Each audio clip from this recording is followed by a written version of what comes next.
Good evening, and welcome to the City of Keystone Heights monthly meeting. It is May 5th, 2025, and I would like to first ask for the invocation. Mr. Van Zandt, please all stand.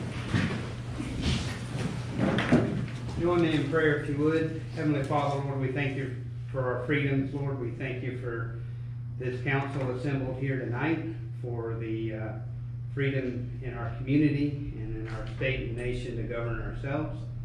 Lord, we thank you for the people who have gathered to join in these functions of government.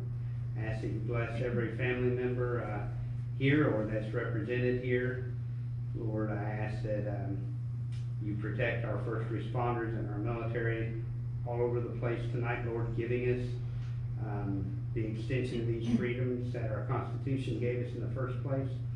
Lord, and I just pray that you would be over the words and deeds and everything that goes on in here tonight, and help it to be honoring and glorifying to you. All these things we ask in Jesus' name. Amen.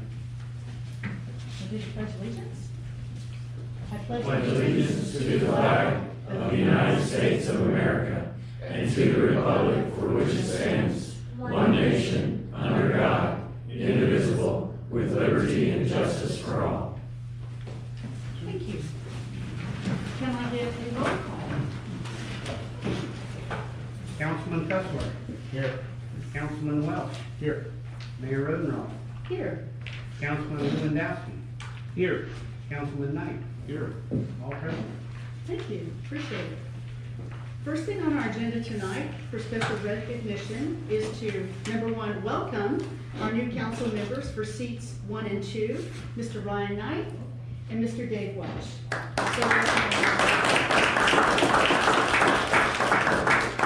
And we'd like to move forward and do our official swearing in. So Mr. Knight, would you like to go first? Want to do that up here? Or Wherever you would like me. okay. You might should sit down because I think we have some family members. And Okay. all that. Make sure that microphone is on.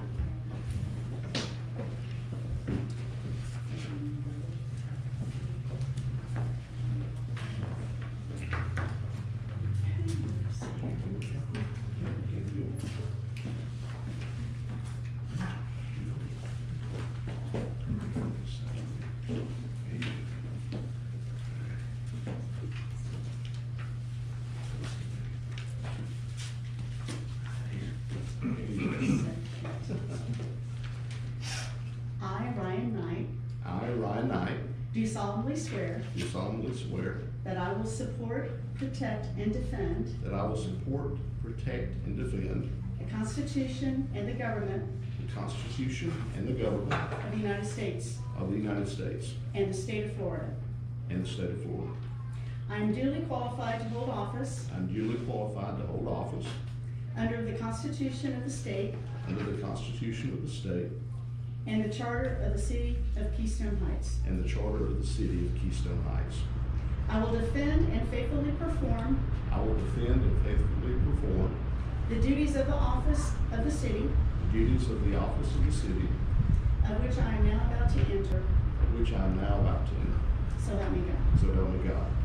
Good. Thank you.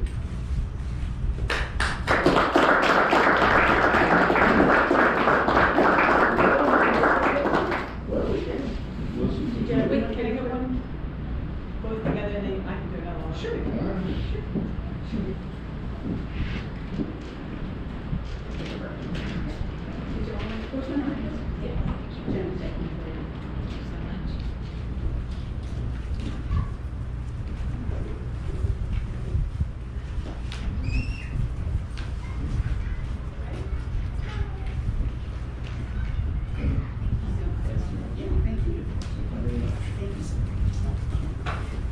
Mr. Welch.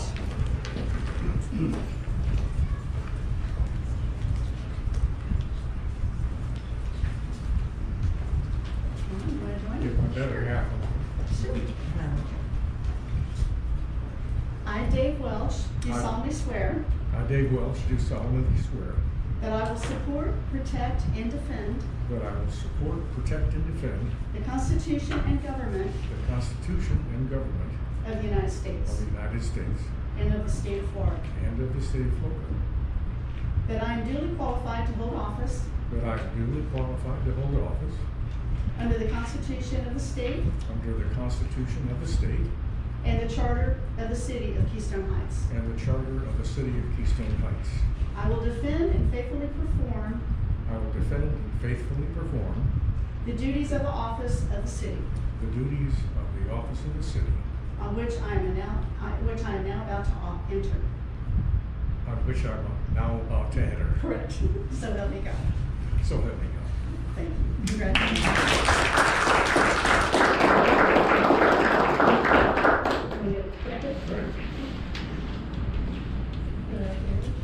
Oh, yeah, we just do one together and then I'll do one together. Go. Oh, me and Dave first, and then Dave first, and you all together. Yeah. All right. Just take us together.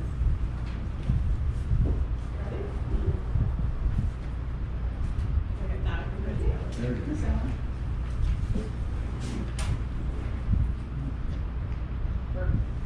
Appreciate it. All right. Next, Miss Sue, are you present? You here tonight? Here you are. We want to give you your plaque from the, so Deidre and Christine, y'all want to come up and with me to present the flag from her home?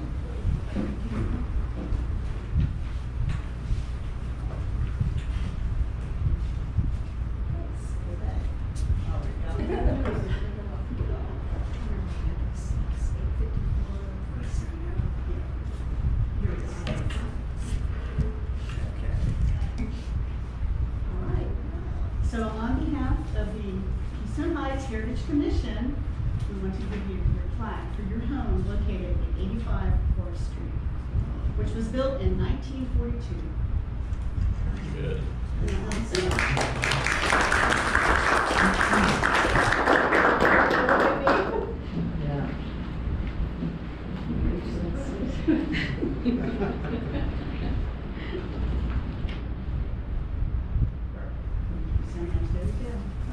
If you need help getting home, let me know. Okay. I know that. Oh, okay. Oh, okay. Go dogs. Okay.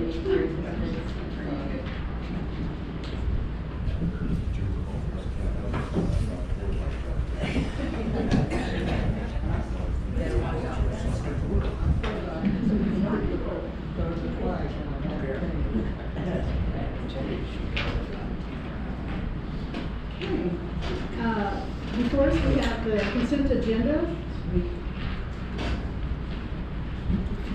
Have you all been able to look at the information that was added to the package?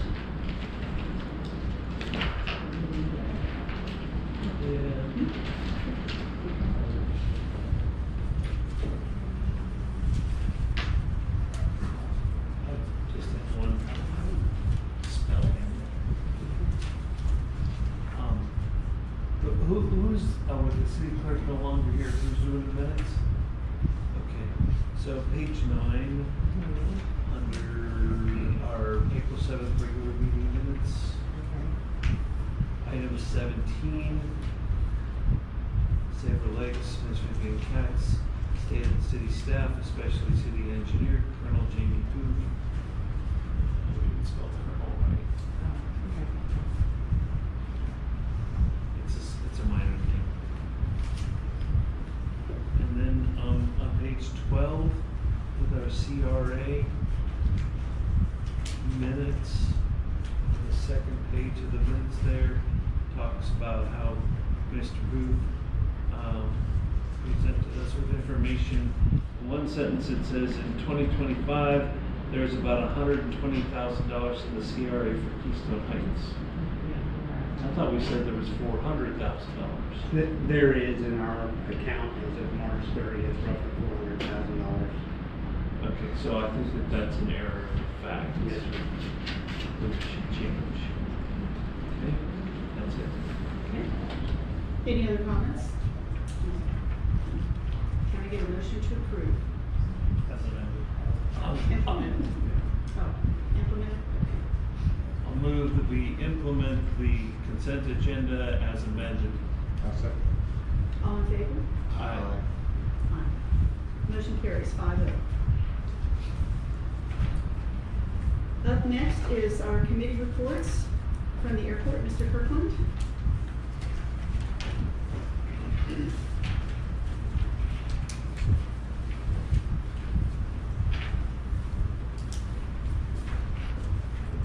Good evening, Madam Mayor and council members.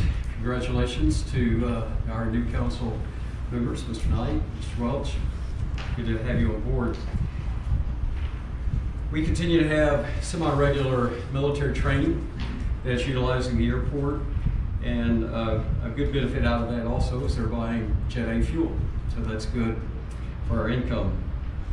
Mr. Dagenet, Mr. Fryer, and Mr. Welch and others hosted the Keystone Heights High School visitors for 2 days at the airport. This is in conjunction with a CTE program that is there at the high school, and we're always glad to have kids come out and learn more about the airport and especially about aviation. A pre-bid meeting was held for an 80 by 80 box hangar or bulk hangar that we'll be building there at the airport. This is being funded by FAA BIL funding monies that were allocated. We're putting those to use. Bids will be due by March 29th, and then they will be opened, and then the low bid will be brought to our June meeting for awarding. And then there will be a time period where we send those documents to the FAA, and then they provide the grant fund officially for it. It's a budgeted project, but there's some steps that we have to go through in order to get the bids done and then award it and then send that to the FAA for their review and funding. Multiple meetings have been taking place with the firm management in regards to a reconfiguration plan for the racetrack. They're currently waiting on a proposal for a reconfiguration plan from JD Pro Engineering out of Gainesville. That's all I have to present. Can you say again when the bids are expected to be by? May 29th. May 20th. 2 p.m. I believe it's May 29th. Right, I thought I heard March. Yeah, that makes sense. Thank you. I may have said March. I apologize if I did. We're behind if I did. No, and I want to thank you from QI Roberts Junior Senior High School and from Interlochen Junior Senior High School. We brought out students to the airport, a lot of them in the recent last couple of weeks. And particular distinguished flyers out there has been fabulous, taking care of the students, giving them discovery flights. Just been wonderful. Excellent. Always glad to host. Any other questions? I think so. You have your board meeting tomorrow night, 6 o'clock, right? Correct. As you select, are you the continuing president of the board? I'm the chairman. Chair. Tomorrow night, I may not be the chairman. I don't know. Okay. That's on the agenda. Got it. Thank you. Thank you. And I'd encourage everyone, especially us, to attend those meetings. We learn a lot, and minimally to watch the videos, because it's a great opportunity for us to learn how things work out there and what's going on day to day. It's an incredible asset for the city. Yeah, appreciate it. All right. Thank you. Heritage Commission.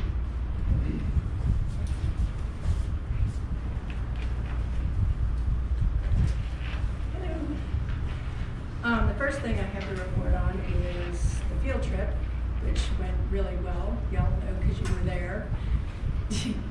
Next year should be twice as large if we are successful in getting the Cray in there. So it is kind of trial by fire if you're new. It went well. It was a great success. I don't think we had any hiccups. We'll do a few different things next year, especially to accommodate the class size. But and then so the next thing we have is 4th of July pie baking contest, and which is always very easy. And then we're going to do the memorial service for our Keystone Heights Police Department and our volunteer fire department, and present the memorial shadow boxes and try to get their family together. So that'll be an extra little ceremony. That's all we've got, except for the, we have our storage unit, so we'll be able to move our archives over. It's climate controlled, and that'll be our project for this next month. So, any questions? Any questions about the field trip? No? Okay. It was great. I mean, I think, and just for the audience, how many volunteers did you guys have tonight? I think we had, let's see, 10 maybe? Yeah, besides your group. Oh, besides our group. Yeah. No, we only had our group. And we had, although we had a lot of chaperones from the Chaperones, parents. teachers and stuff. And the teachers, yeah. Right, yeah. So basically the kids, it was over 120 fourth graders that walked from the school to the pavilion, and they were met with us and playing all kinds of patriotic music, getting them in the zone, you know, to be with us. And they got to learn about Andy the Whooping Crane, which is a historical thing that people are going to learn a lot about later on. But Fort 11, also things with the gazebo and the hotel across the street. And then we took them through a mock council meeting to set, so they watched us actually as we approved purchasing the consultant work for taking demolition on the corner to remove the building and take it all away. We let them see and understand kind of what that process is. And they got to see visuals and whatnot to kind of see where we started back in July to where we are now. So they were very appreciative. I think plus they got to the gavel, you know, 120 kids in that gavel. We were about done for the day. They were a little appalled. But thank you so much for doing that. You're welcome. Any other questions? Okay. Yeah, we do. Okay, next is Sabre Lakes. Mr. Snyder. Miss Vivian. I don't know who's coming up. Vivian Cash James, President, Sabre Lakes Organization. I've got some updates for you, mostly good news tonight. Hallelujah. Geneva project, I think we told you the last time, was permitted. Okay. We were in the public comment waiting period, which ended May 1st. We're clear to go. So everything is on the go. No issues, no challenges, but we're good to go. Basically, we're meeting every week. I'll call it the Geneva team. We're having a phone conference, whatever. We're meeting once a week. We met today. The county engineer was on the call. The county is moving forward with the paperwork, the next steps, now that we've passed the 21 days. They expect to get their survey team out. Their survey team is basically in-house, so they don't have to go out and seek that. And they expect that to happen in about 3 weeks. So we're looking forward to that. There's also an environmental survey, and I believe the county was having a meeting, I think they said May 8th, to go over the environmental survey, which basically were things like nesting areas of endangered species and stuff like that, so that when the project is started, the restoration of Geneva is started, that we don't interfere with any of that. So that will happen. Basically, I think what we're looking at, and I'm going to pass this to Scott just a second, to talk about the cost estimate of the project. It is not, we don't have anything commitment yet on price. So nobody is, quote, no company is ready to roll. That will happen a little bit later. So I'm going to ask Scott to come in, and then I'm going to talk about the Geneva cleanup, or maybe I need to do it now since I see pictures. So everybody was involved in this cleanup. We kind of calculated how many people we thought would show up, and we provided 35 box lunches. We did not have enough box lunches. So I think we roughly somewhere between 35 and 40 people. What's his name? Ken, thank you. Ken Massey brought his little red tractor. And thank goodness, otherwise we would not have been able to accomplish anything without him. Well, we would accomplish a lot, but not what we got done. I believe that's a 350 engine block that was getting loaded into the dumpster that somebody had put in the woods. What's that? Let's zoom in on that picture now. Yeah. We go to the next one. Yeah. So to give you an idea of what this group of 35 to 40 accomplished, 1.5 tons 1.5 ton was taken to the dump on Monday by Scott. Scott went out and got the dumpster, put it on his truck, loaded it up, backed it in. This is the boat ramp, and this is all of us out there. Fortunately, we got there early in the morning, so that by the time we finished at 12 o'clock, it was time to get out of there. So Denmark Builders provided the dump trailer at no cost to Solo. We incurred $108 in dump fees from Rosemary Hill Landfill to remove 3,020 pounds of garbage, trash, and debris that no longer will be in the lake bed when the lake is restored. So. Yeah, I mean, just a fantastic turnout. The cost that Solo has endured for this basically is the dump cost, the lunches. One of our members is volunteering to pay for part of that. Camorras is going to write a check, I think, for a little bit of that. So we probably will be reimbursed for our expenses on this. But we just had a great turnout, a great team, and we could not have done this without our famous friend, wherever he is, back there, the Colonel. I'll just call him the Colonel, and everybody knows who I'm talking about. The Colonel brought this about, so when I got there with my big mouth, I said, "Thank you for coming, blah, blah, blah," and listen to him. And so he literally directed the whole thing, got everything done. So it was just fantastic, and I appreciate everybody and the city's involvement. It was just a great turnout. And I'm going to finish, then I'm going to let Scott turn back to talk about some of the costing information on the Geneva project. So Black Creek, what I've got to update for you now basically is from the last water district meeting, in April, which was whatever that was, April 8th, I think. Anyway, the filtration cells are being tested and right now to make sure that the water that will go into Alligator Creek is of good quality. That is undergoing filtration testing now. As of the 8th of April, water is expected to flow into Alligator Creek, and I'm putting these in quotes, okay, before June. Okay. So I will be at the Water District meeting, whatever it is, May 13th, and I will get a more updated information in, and we'll be presenting that at the next City Council meeting. So I think that is all that I have, and I'm going to turn it over to Scott, but before I do, does anybody have any questions of me? Thank you. Thank you. Again, thank you to Colonel Booth for his participation in the Geneva project and actually his just backing of all the Solo aspects of what we're trying to do for the city. So having our weekly update to that Geneva project is just invaluable to keep it on task. So right now, as Vivian indicated, the project has passed public comment stage, and so now it goes into basically procurement.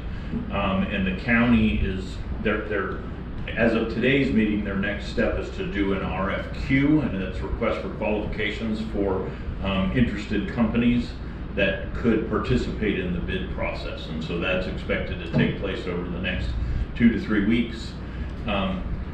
Project timeline, again, we're looking at most likely July before there would be any indication of it awarding to a contractor or the bid process to actually go into final stages. And again, industry has indicated that the actual project itself could be done in 2 weeks. So we're hoping, if you get the Solo newsletter and saw the picture on page 1 of that newsletter, we are still seeing significant tree die-off that's occurring within the lake. I did speak with industry today, and we are still of the mindset that as long as those trees are in less than 3 foot of water, the dead trees could be harvested and added to the biomass. So we're still got a little bit of time to get this done before the rainy season starts. We all are putting pressure on the county to, all right, we've made it through the permitting, we've made it through the comment stage, let's get a contract issued to industry and get this trees gone before we end up with more die-off. So that's any questions in regards to the Geneva project? No? All right, only other update I have is in regards to the fishing pier. I really have no new information about the final design. Bo Wright is going to provide me elevations of the picnic pavilion on the, I'll say the left-hand side of the park facing the beach, and the finished floor elevation of the pavilion. And Scott Slater will personally work on helping you with your ADA path to get the park compliant.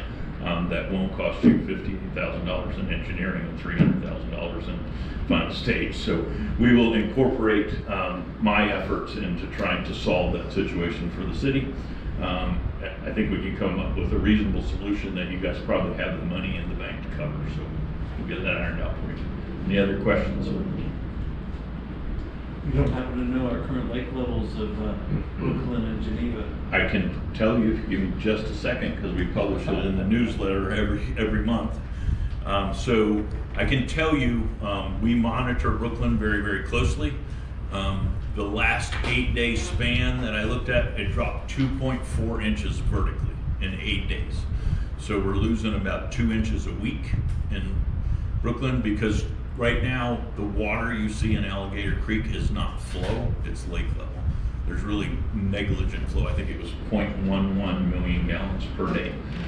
So less than 1/10 of a million gallons actual moving water into the lake. And right now, because of the drought, everybody and their brothers running their sprinklers, and so we see the highest demand on the lake for recharge right now as well. Scott, Brooklyn is at roughly 110 feet. Is Brooklyn? Brooklyn is right around, kind of hard to tell on the graph, but it's, yeah, I'd say it's right at 110 feet. That'd be maybe, what, 3 feet lower than it was back in November? That is correct. Yeah, we were up to 112.4 was our highest. So, one of the things I want to say is obviously we get a lot of questions about when is the water flowing, when is it going to start flowing, and when is it going to be up to my dock or wherever, okay? Where's it going to be on my property and when? We have asked the district, and they are in fact preparing information. And the bottom line is the Black Creek project, when it's fully operational, okay, they expect an average of 7.5 MGD, million gallons a day, to flow. That's an average. On any given day, depending on the level of Black Creek and the flow into Black Creek, they can pump as much as 10 MGD. Okay, so if you got a rainy season, we can get 10 MGD ad nauseum forever. Okay, but when we run into something like where we are now, we still might get, again, depending on the level, we still might get one of those cells flowing out at 1 to 2 MGD.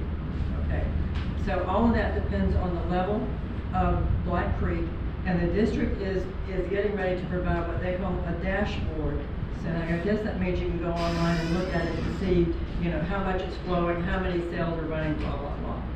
So we hope to get that. I will be talking to the staff at the next district meeting this month and asking for that, you know, as soon as possible, because, you know, to really understand Black Creek and its impact, I think the citizens need to be able to see that and understand, because a lot of people think, oh, it's going to start flowing at 10 MGD or 7.5 MGD. It might, depending on when it starts flowing and rain, or it might not. And so we need to have that information to be able to give you all we can, and then the citizens and, you know, whatever, for their benefit too. And so the dashboard that Water Management District is proposing will show pump activity. So it'll tell us whether 1, 2, 3, or 4 pumps are running. Each pump pumps 2.5 million gallons. So that would be water pumped to the treatment area. And then I do believe they have instrumentation that will give us the output of the treatment area into Alligator Creek. We expect that to eventually be live and data that anybody can log in on the link and be able to see exactly how much water is being contributed by the pipeline to our lake restoration. So he is correct. As of April 30th, our newsletter posted Lake Brooklyn at 110.15, and it posted Geneva at 93.75. And so you guys were almost at 95 feet. So you've dropped about 1.2 feet at this lake as well. So, any other questions? Long term, real long term. As far as? The water flows, Brooklyn's filled, Keystone's filled, Geneva's filled. My understanding is right now, if Geneva gets filled, the water gets turned off.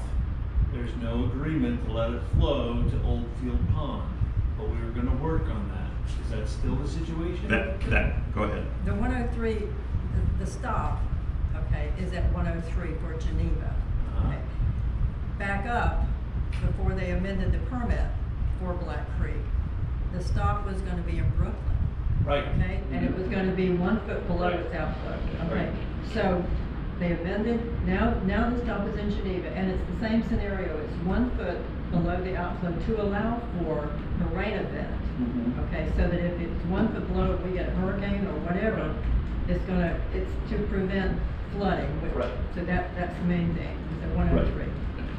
But what I understood was when it gets to 103, they're gonna turn off the pumps. That is correct. Pump off in the permit is at 103 on Lake Geneva. So are we working at all to change that, so there actually is a flow in Old Field Pond? I think, I don't know how. I can't answer that. We don't know. I believe that would be best for the region. That's historically the way it was. That's correct, so, And yeah. that's why we push for Geneva, because it's like, here's the chain, here's how it goes. That's why it's naturally. called a chain. And so, yeah, and so give us a chance for the dust to settle, okay?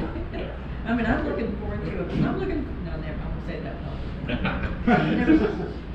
We'll just go for it, but anyway, I agree with you. Yeah, I gotta tell you that Saturday, for the first time since I've lived on Lake Geneva, I saw a seaplane land. So that's a good thing. Yeah, very good thing. Yeah. Being on Lake Brooklyn, probably my most rewarding thing was to see Camp Immokalee and all the sailboats for all of their kids that were camping, sailing on the lake again. That was very rewarding to see that in there again. So, all right. Thank you. Thank you. I'd like to commend and thank Mr. Slater.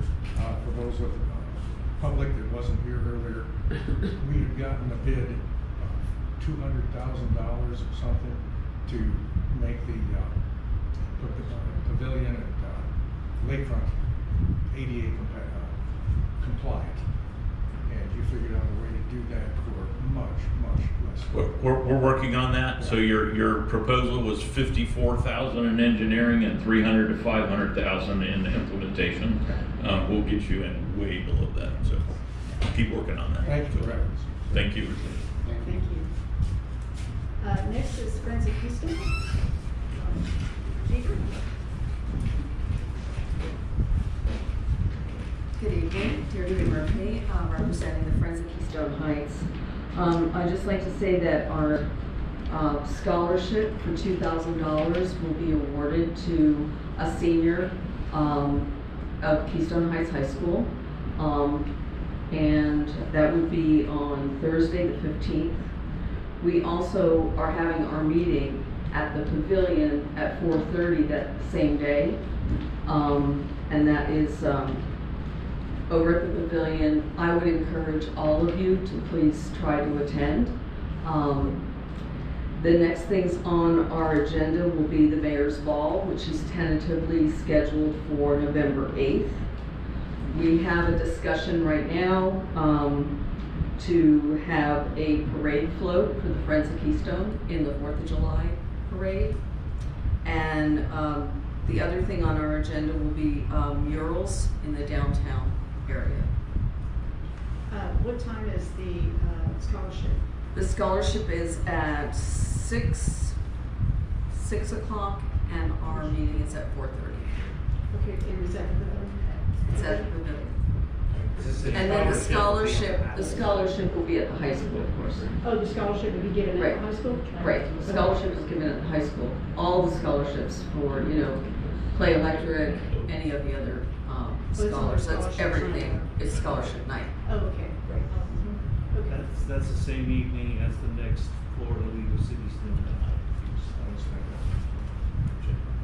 This will. May 15th, same night. But we're not hosting it. No. So the pavilion's free, okay. Yeah, we're not missing. Okay. No, it's out in Neptune Beach. It's at Neptune Beach. Okay. All right. Do you have any questions? All right, thank you. Appreciate it. Planning and zoning, Mr. Zasser?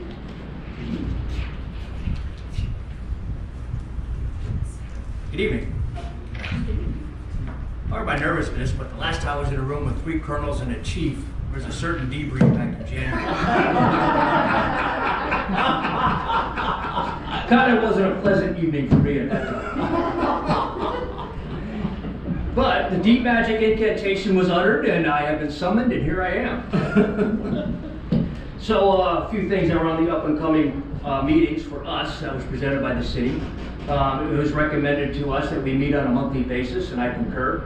For that, I kicked it back to the city for the city to come up with a time. Well, time has to be after 6 because I work, as you can see, and a date that's convenient for city staff that would least impact their scheduling.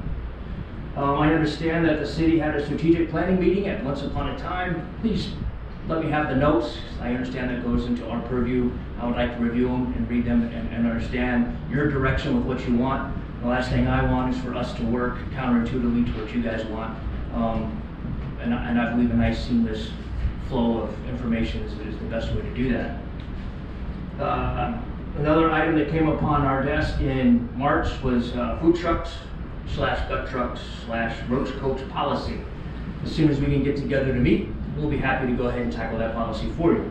From what I understand, the current policy, you have 2 different policies, one for your festivals and holidays, and another for everyday occurrence. The everyday occurrence one is the one that I have received, and it reads something to the order of 1 truck per acre of land. Did I read that correctly? Yeah. And their limitations on how often. Yeah, exactly. I don't think that's feasible, and I don't think that's right. So that's just me, erase any title.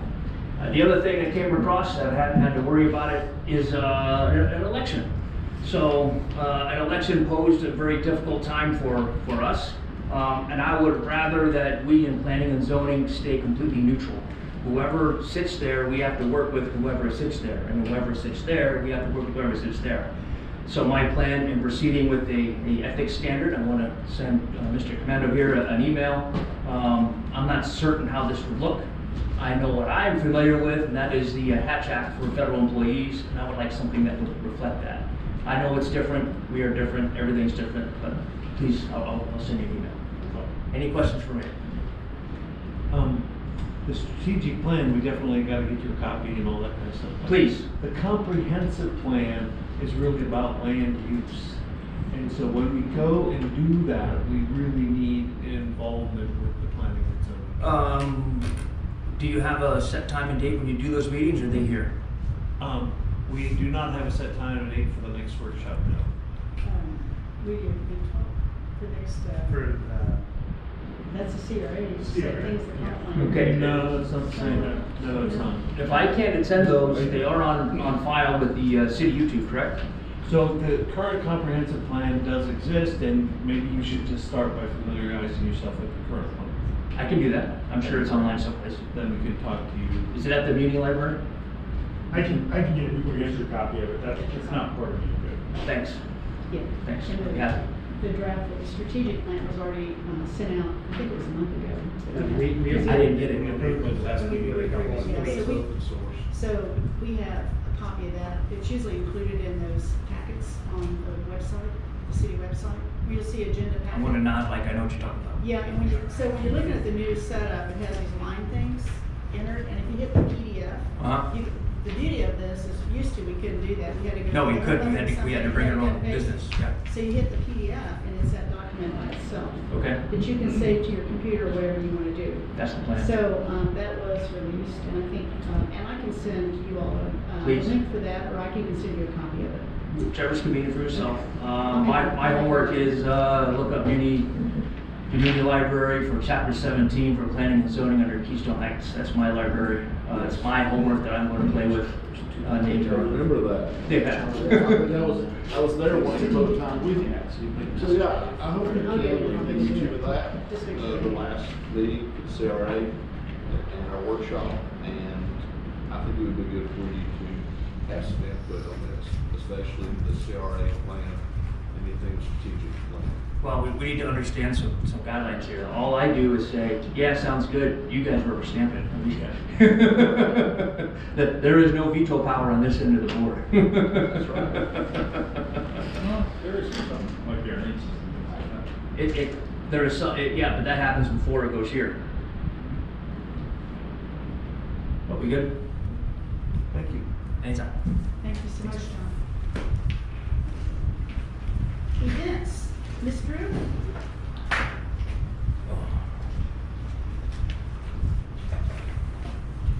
Good evening. So, short problems here. I provided you guys with 2 calendars, especially for the new council. This calendar is the meeting dates and the closure dates for City Hall. And then more specific to me is the events for 2025.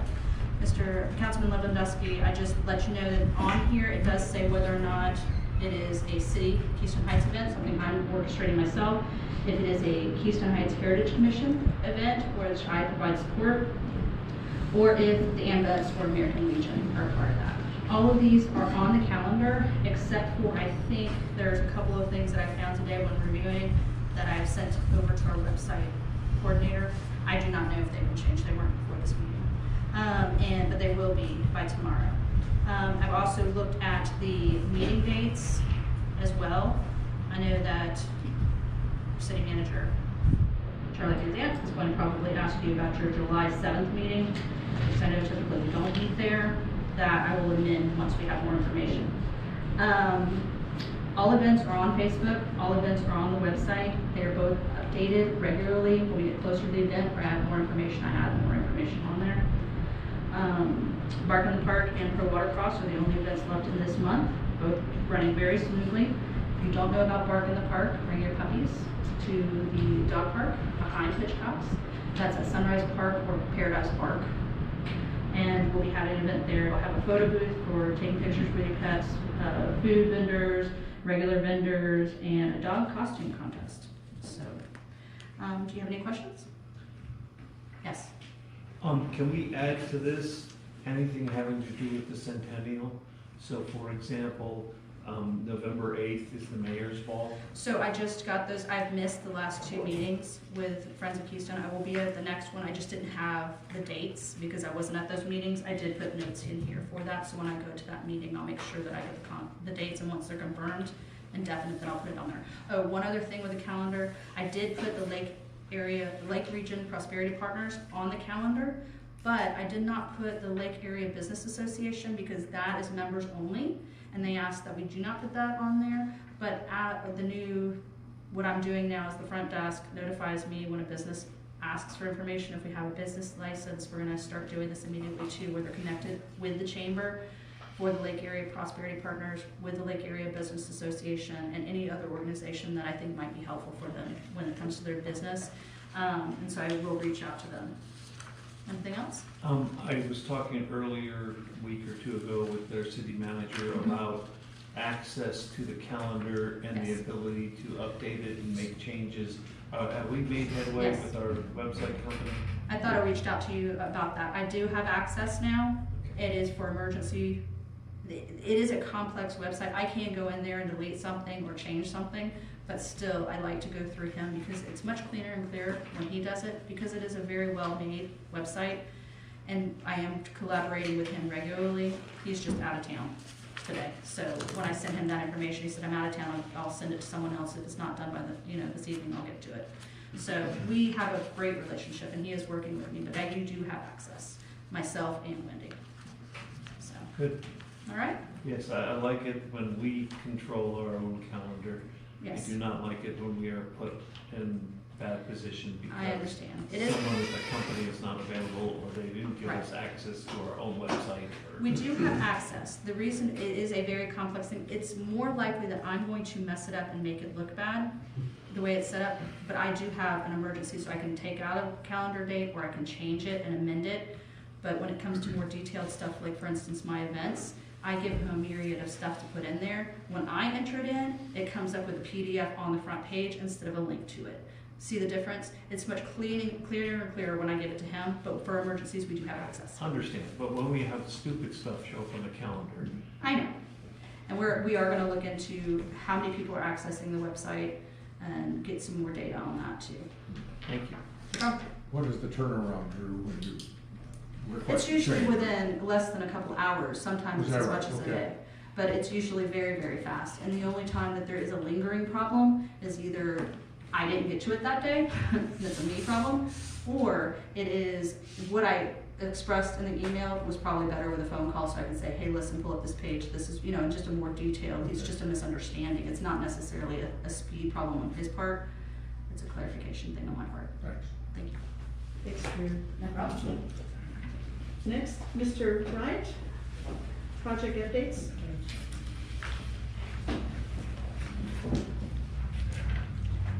Good evening, Council. How are you?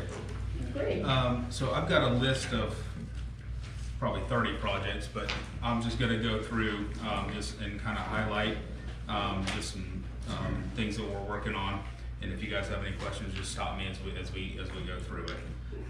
So cemetery renovation and upgrade is ongoing. Reviewing with Matt, who is our cemetery professional out there, to see what needs are met, or see what needs he has out there at the cemetery building. There's the building on the Bradford side that we can kind of renovate and make sure that we have everything that's needed out there. Along with that, we also have sim sites. They're compiling the information that they need. That way that anybody can come out there and know where their loved one is buried. And I think Jamie may speak on that. Are you talking about sim sites tonight? I'm not, but I could just make a quick comment. We have had initial meetings. We've transferred all our geospatial information that we have on our plots that are out there to SimSite to get that upgrade working. They're just in the background of the software, actually updating and building that new platform that the city council authorized us to shift to. Mm-hmm. And so, but it was going to take a few months for them to get that up and running, but that process is ongoing. Yeah. So essentially, it's a sim sites for the cemetery. It's a sim sites looking at our roadways out there to make sure people can get in and out of there without getting stuck on a dirt road, and the buildings we have out there to make sure they're usable for space if we need them. So that's where we're at with the cemetery. Thank you. Questions on the cemetery? Okay. Nightingale Culvert, I'm gonna leave that up to Jamie. He's got a whole slideshow here, so I'm gonna leave that up to Jamie here in a minute. Fishing Pier Walkway, the ADA compliant, we spoke about that briefly.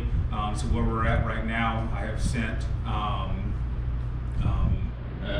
kind of what we're looking for as far as the city for elevation markers on the left side of the property to be able to look at what we need to be able to get down that way as well. And I think that'll be probably a better, after talking with Scott Slater, that will be a better option for us to go down that side of it. So that's in the works as well.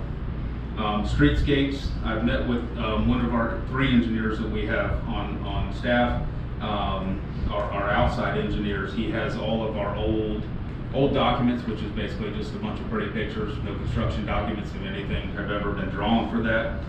So he's currently looking through that. Which are the 3 companies? So that is CEM. Yep. So that he's looking through that right now. They have a DOT landscape architect on staff, which I think is beneficial for us to be able to do any kind of landscape that we would need to do for a DOT project. Some of these may not be on your list. Geneva Jungle Repair, we basically went through with the gentleman that did the removal of the corner building down here, the China Chef. He helped me out. We went through and walked it.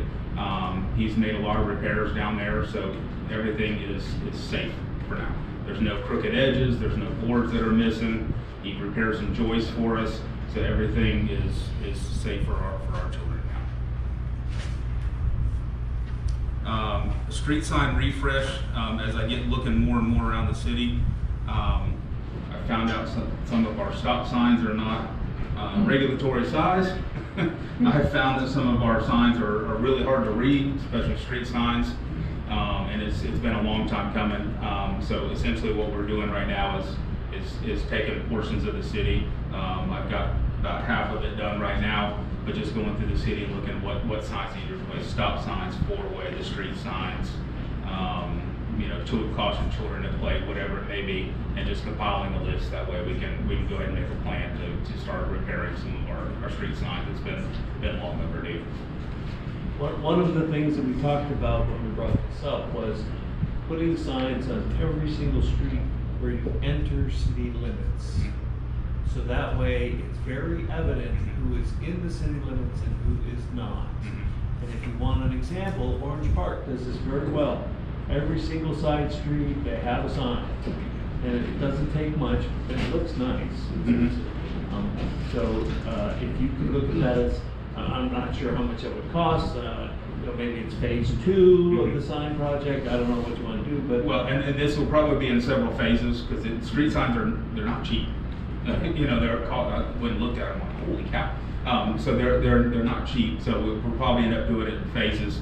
And I may try to, I don't know, we'll get into CRA later, but maybe CRA is one that we can do just as one area. But essentially, I'm trying to divide it into 4 quadrants and take this part, this part, this part, and this part, and go from there. So good. Okay. Just, I'm going to add one thing just from knowledge. Gold Head Branch State Park used to have a very nice sign shop in the park. So I don't know if anybody spoke to them, whether the sign shop is still functional, but they made very good street signs. Yeah. And also the mayor brought up, we'd like some signs downtown to point, you know, beach that way and directional signs for people walking around downtown. So make sure that's on your list too. Okay. Absolutely. Okay, something that was actually identified by a resident is behind Wendy's Cargo Way. We're working on some grading up there. I met with the contractor, actually the same contractor that took down the China Chef because he's available to look at putting basically as everything went in, it wasn't put back together correctly. And we've got some drainage issues that actually fall back into Lake Brooklyn on the right hand side. So we're looking at putting that back together the way it should have been years ago. So I should have a proposal on that in the next week or so. ADA sidewalks, ADA sidewalks, Jamie has worked on that. I think his initial inspection has been completed. I can give just a quick update on that. We might as well just stand up here together. Sure. So I did get an initial brief back from the company that we went through for the sidewalk scanning. The company's name is Deep Walk. They're out of Chicago. They gave me a briefing on, I think it was last Monday, with the initial data. Now I just need to go in and use the software to see what I can tease out to help facilitate identity. And you can see in the graphics where we have kind of the most degraded, either safety-wise or just physical condition-wise sidewalks throughout the 5 miles that had been identified. I believe showed you all in a previous briefing. And so it's just a matter of me getting into the information and using that so as we can actually start to target specific high payoff sidewalk work to move into this year. I don't think it'll take us much more than a couple months to move forward with that. Not a significant contracting action to get in there and either grind down some of our worst spots or go in and do some panel replacements. But also looking to do analysis is the value of the time spent out actually scanning the network. Is that a good payoff for the data that we've gotten out of this digital system versus maybe one of our folks from just Public Works going around and doing it on a year? So I still got to do that analysis and see. I think there's going to be a benefit because ultimately we'll have a new geospatial information layer for all our sidewalks. And the company recommended what they're seeing a lot of municipalities do is not try to take on the entire sidewalk network, but just budget for maybe you do 5 miles a year. And you build out your understanding. If you budget for it every year, it just becomes part of the program, and you're constantly just going through and making sure you've got a good assessment of your sidewalks. For our city, that would be every 4 to 5 years we would scan a portion of our sidewalk network, which is between, I think it's 20 to 23 miles of sidewalk currently. But I'll come back to the city council with some recommendations on it. I just don't have it yet. And I would say the same thing for streets. We did a study years ago where they affixed a camera to Kenny's truck, and he looked at all the streets, and every street was graded.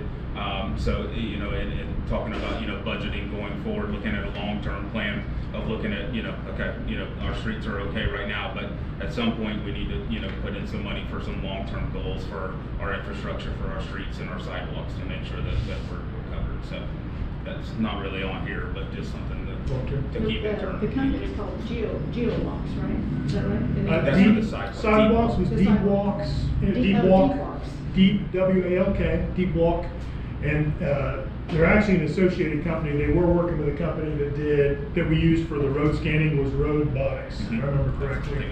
I think they are currently separate, but similar systems, and I think the engineers off of both teams have worked together. Well, I mention it because I know we talked about this a couple of months ago, but for new council members, there's a website that they have that shows exactly how they do it, how they acquire the information. And they basically scan all the sidewalks and come back with the data to say, you know, what needs to be changed based on what our guidelines are. And then come back and give you that data, so it gives you something to work with. It's really a consistent way of approaching it, I think, from what I saw on the website. It's a great video demonstration of how it works, just for your information. I think that's probably it. So I'm just going to highlight a couple more in lieu of time. Our beach picnic tables are all completed. We left one per request of Tony Brown. We left one of the nostalgic old school tables that were down there, the old center block with you know, the regular top and everything. So it's painted to make it look like the rest of them, but we got one old one left down there. So whether we want to make a tribute on top of it at some point to you know, to past people that have served in the community or whatever it may be, but there's one old table left down there. And we wanted to put more. We've got the rest of them at Public Works, but they are a pain to move back and forth. Those things are heavy. So just the other top three, I just want to talk, or four, I want to talk about real quick. The cemetery well has been down for a bit. So I've got a price to essentially replace the big 10-foot by 8-foot tank we had in there at one point to a smaller 45-gallon tank with a VFD drive in it. More efficient for this time for the period we're in. Can still run all our irrigation and at a cheaper cost than installing a bigger tank. So I've got that set up as well. The last three, the basketball court and pickleball court, RFPs have been completed. Those they're under getting a secondary look at them right now. I will advertise those this upcoming week.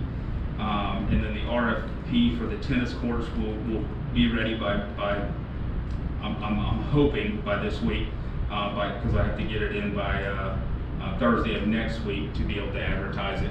But I may need some help with an engineer because that's a complete rebuild, tear down rebuild. It's not resurfacing.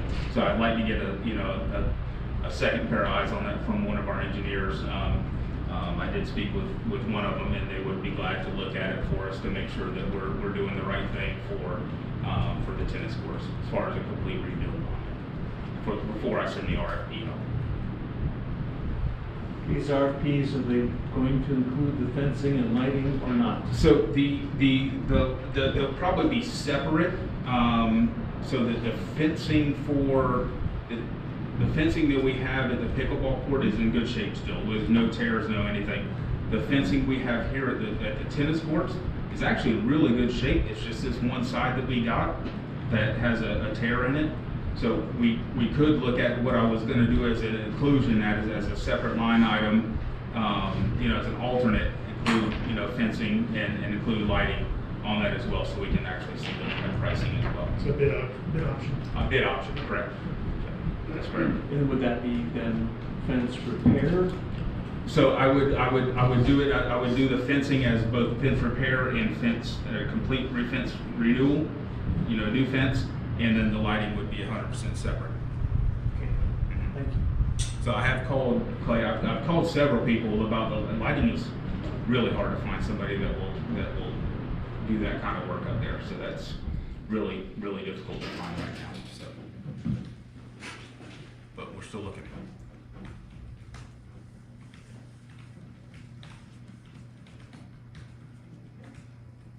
Okay. I've got a couple other things, but like I said, hand dryers. We're replacing the paper towel hand dryers that cause a mess in our bathrooms, and we're looking at I've actually got that approved to go ahead and do electric hand dryers in all of our bathrooms. The 2 down here, the 2 up here. So those are already on ready to go. Trailhead, the same engineer, Mr. Bell, came and met with me. He has that information as well, so he's looking at that to see kind of where we are. Again, we got a lot of pretty pictures of everything, but there's no construction documents that have ever been drawn up or anything. So essentially, that's the edge of the trail up here on 21 and 100 to look at completing those plans to see what we would need to finish that out. So what we in the past called phase 3? Correct. That's basically what you're looking at? Essentially, yes, sir. Okay. We ordered new buoys for Lake Geneva. Those ones that have been down there have been forever, and the bolts were rusting out of them. So essentially, that's to separate the swimming area from the boating area. So those are on order and being in the next 2 or 3 weeks. And then we've got some electrical for City Hall. We got extension cords hanging off the back of the building, which I'm trying to eliminate to keep kids from messing with them. So essentially, we're going to get a little panel put up on top to make it look cleaner and keep people out of trouble. So ultimately, a lot of projects going on, a lot of little stuff from here and there, but these are just kind of the highlights of everything. So. Thank you. And I'd be happy if any of you guys ever, feel free to email me, call me. If you want to get into detail about stuff or you got questions about stuff, feel free to call me. It's easier getting in longer detail about some of the projects, when you got more time. So. Any more questions? Thank you, Bill. Okay.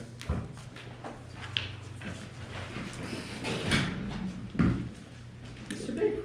All right, thank you, Bo. Bo took you through 20 things, and I'm just going to go through one. So, good job, Bo. So I'm here to talk about the Nightingale Street Culvert Repair Design Package. And so what you will have seen in the agenda read ahead was the actual document that we're proposing. This slide deck was not in there, so I put hard copies up for each of the council members, and we've got the slides up on the monitors, depending on which one works for you.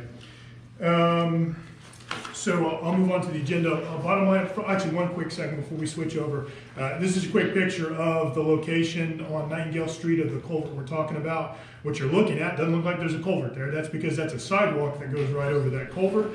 Not only is it a sidewalk, it's actually a bridge. You just can't tell. The culvert actually is on the left-hand side where the road is. That's where the end of the culvert is. And that sidewalk is a bridge that I think might have been put in 15 or 20 years ago, can't quite tell. Next slide. Ultimately, we are requesting that the council's approval to spend $35,500 on the design to repair the downstream side of the Nightingale Street culvert. I'm going to take you all through the project location, the importance and urgency of the project. I'll show some photos of what's underneath that bridge that most people can't see. A general scope of the repairs that we're proposing or design we're proposing, and I'll take any questions. Next slide. And so I guess the N on Nightingale got cut off, at least on the screens in here. You can see where City Hall is indicated by the lower arrow, and then across Keystone Lake is Nightingale Street, and the rough location of that culvert is pointed out on this imagery. Next slide. For those of you who don't do well with imagery, I threw it in on a map doing the same thing. And so that's what it looks like if you like to see a street view on a map. You can see on this one, you can actually see Alligator Creek indicated. And where Alligator Creek flows through, obviously, is where we have a culvert to let that water through into Keystone Lake. Next slide. Talking about the importance of, or the urgency on this project, this is a slide that I'd shown, I believe, the City Council back in January in my briefing, and talked about the Nightingale Street culvert very quickly. It's a slide I kind of used to show the flow of water from Lake Brooklyn through Lake Keystone out to Lake Geneva. And so this one north is actually oriented to the left of the slide. Not how I typically do things, but you can see water is going to flow from Lake Brooklyn underneath Highway 100, past or through Clay Electric's area, comes out, and out, that's in Alligator Creek, and you can see Nightingale indicated that's where roughly where that culvert is, then flowing into Keystone Lake. The reason this is important, as we talked about, is the Black Creek project should be coming online with initial flows, in the next month. But we'll just see what Mother Nature does with rainfall, this wet season, along with additions that do come from that project. But right now, the conditions that I'll show you in the pictures, the only flow that probably for the last 27 years that's come through Alligator Creek, through that culvert, have been stormwater flows. What naturally flows off the land collects in Alligator Creek and it goes through. It has not seen lake water flow from Brooklyn, we believe, since around, I think it's 1998. 2008, it flowed for about 3 weeks. So it's most of the damage that I'll show you in some of these pictures has primarily been stormwater, but we are likely going to see constant flow through that stream once Lake Brooklyn comes up. We would rather do this repair work, what we call in the dry, only have to deal with storms that come through rather than constant flow of water that's going to come off Brooklyn through Alligator Creek. Next slide. Okay, so here's what it looks like if you go underneath that bridge. Mr. Jeff Antonacci back here from ICE, Infrastructure Consulting and Engineering, our engineering firm that's helping us with this one, is there for scale. This is, the left-hand view is the photo I took, actually taken from inside the culvert looking downstream towards Keystone Lake. The right-hand side is looking upstream at the actual downstream side of the culvert. There's a couple of blue boxes in here. You'll find that we have got some amazing artists in the city of Keystone Heights. Some of their more outlandish work I decided to box out for this meeting. So if you take a look, you can see the culvert's actually in pretty good shape. But what's happened is the culvert pops out and then there are some, I'll call them wooden guide walls. So where the culvert comes out, what's happened is that water needs to be redirected properly downstream, and there's these probably 10 foot, 15 feet of wooden guide wall. The way that water flows off of Nightingale Street and through this has started to undermine those walls. Water is sitting behind those wooden walls, that sits and rots the wood, and finally these boards rot out and that water then blows through, carrying a lot more sediment with it. So if you look on the, let's say on this left-hand picture, on the left-hand side of that guide wall, there's now probably open 4 feet of area, probably about a foot wide, where all of the, what would have been soil behind that wall is now gone, washed out through that hole, and every storm we get with stormwater runoff is carrying a little more sediment with it. If you let that go, in this situation, probably for more years, it would start to back up towards the actual road and we'd see erosion on the road, which we certainly don't want because that becomes an immediate safety risk. I don't think we're there anytime immediately, but the immediacy is really to get this done before we get that long-term water flowing through the area and get this construction work done at a lesser cost. What else did I want to point out here? Oh, so, and then I'll talk about the rough idea. If you'll go to the next slide, please. What you'll see, this is once again looking upstream, the rough plan of what we think we're going to do and the design is going to look at is removing that bridge, which is up above the gentleman here. We'll probably pull that bridge out. It's in one big concrete mass. It's pre-stressed, supported with some concrete beams. We'll pull that out of the way and likely take a stormwater inlet that you would see in most stormwater systems. You all see just like an opening in the curbing. That ends up actually going down into a kind of a big box or big circular area. We would actually place one of those in there to make a more normal way for water to flow in. Right now it kind of comes in open flow in this 3 to 4 foot area that you see above the gentleman in the photo and just kind of flows down off the road into there when it's coming off the road.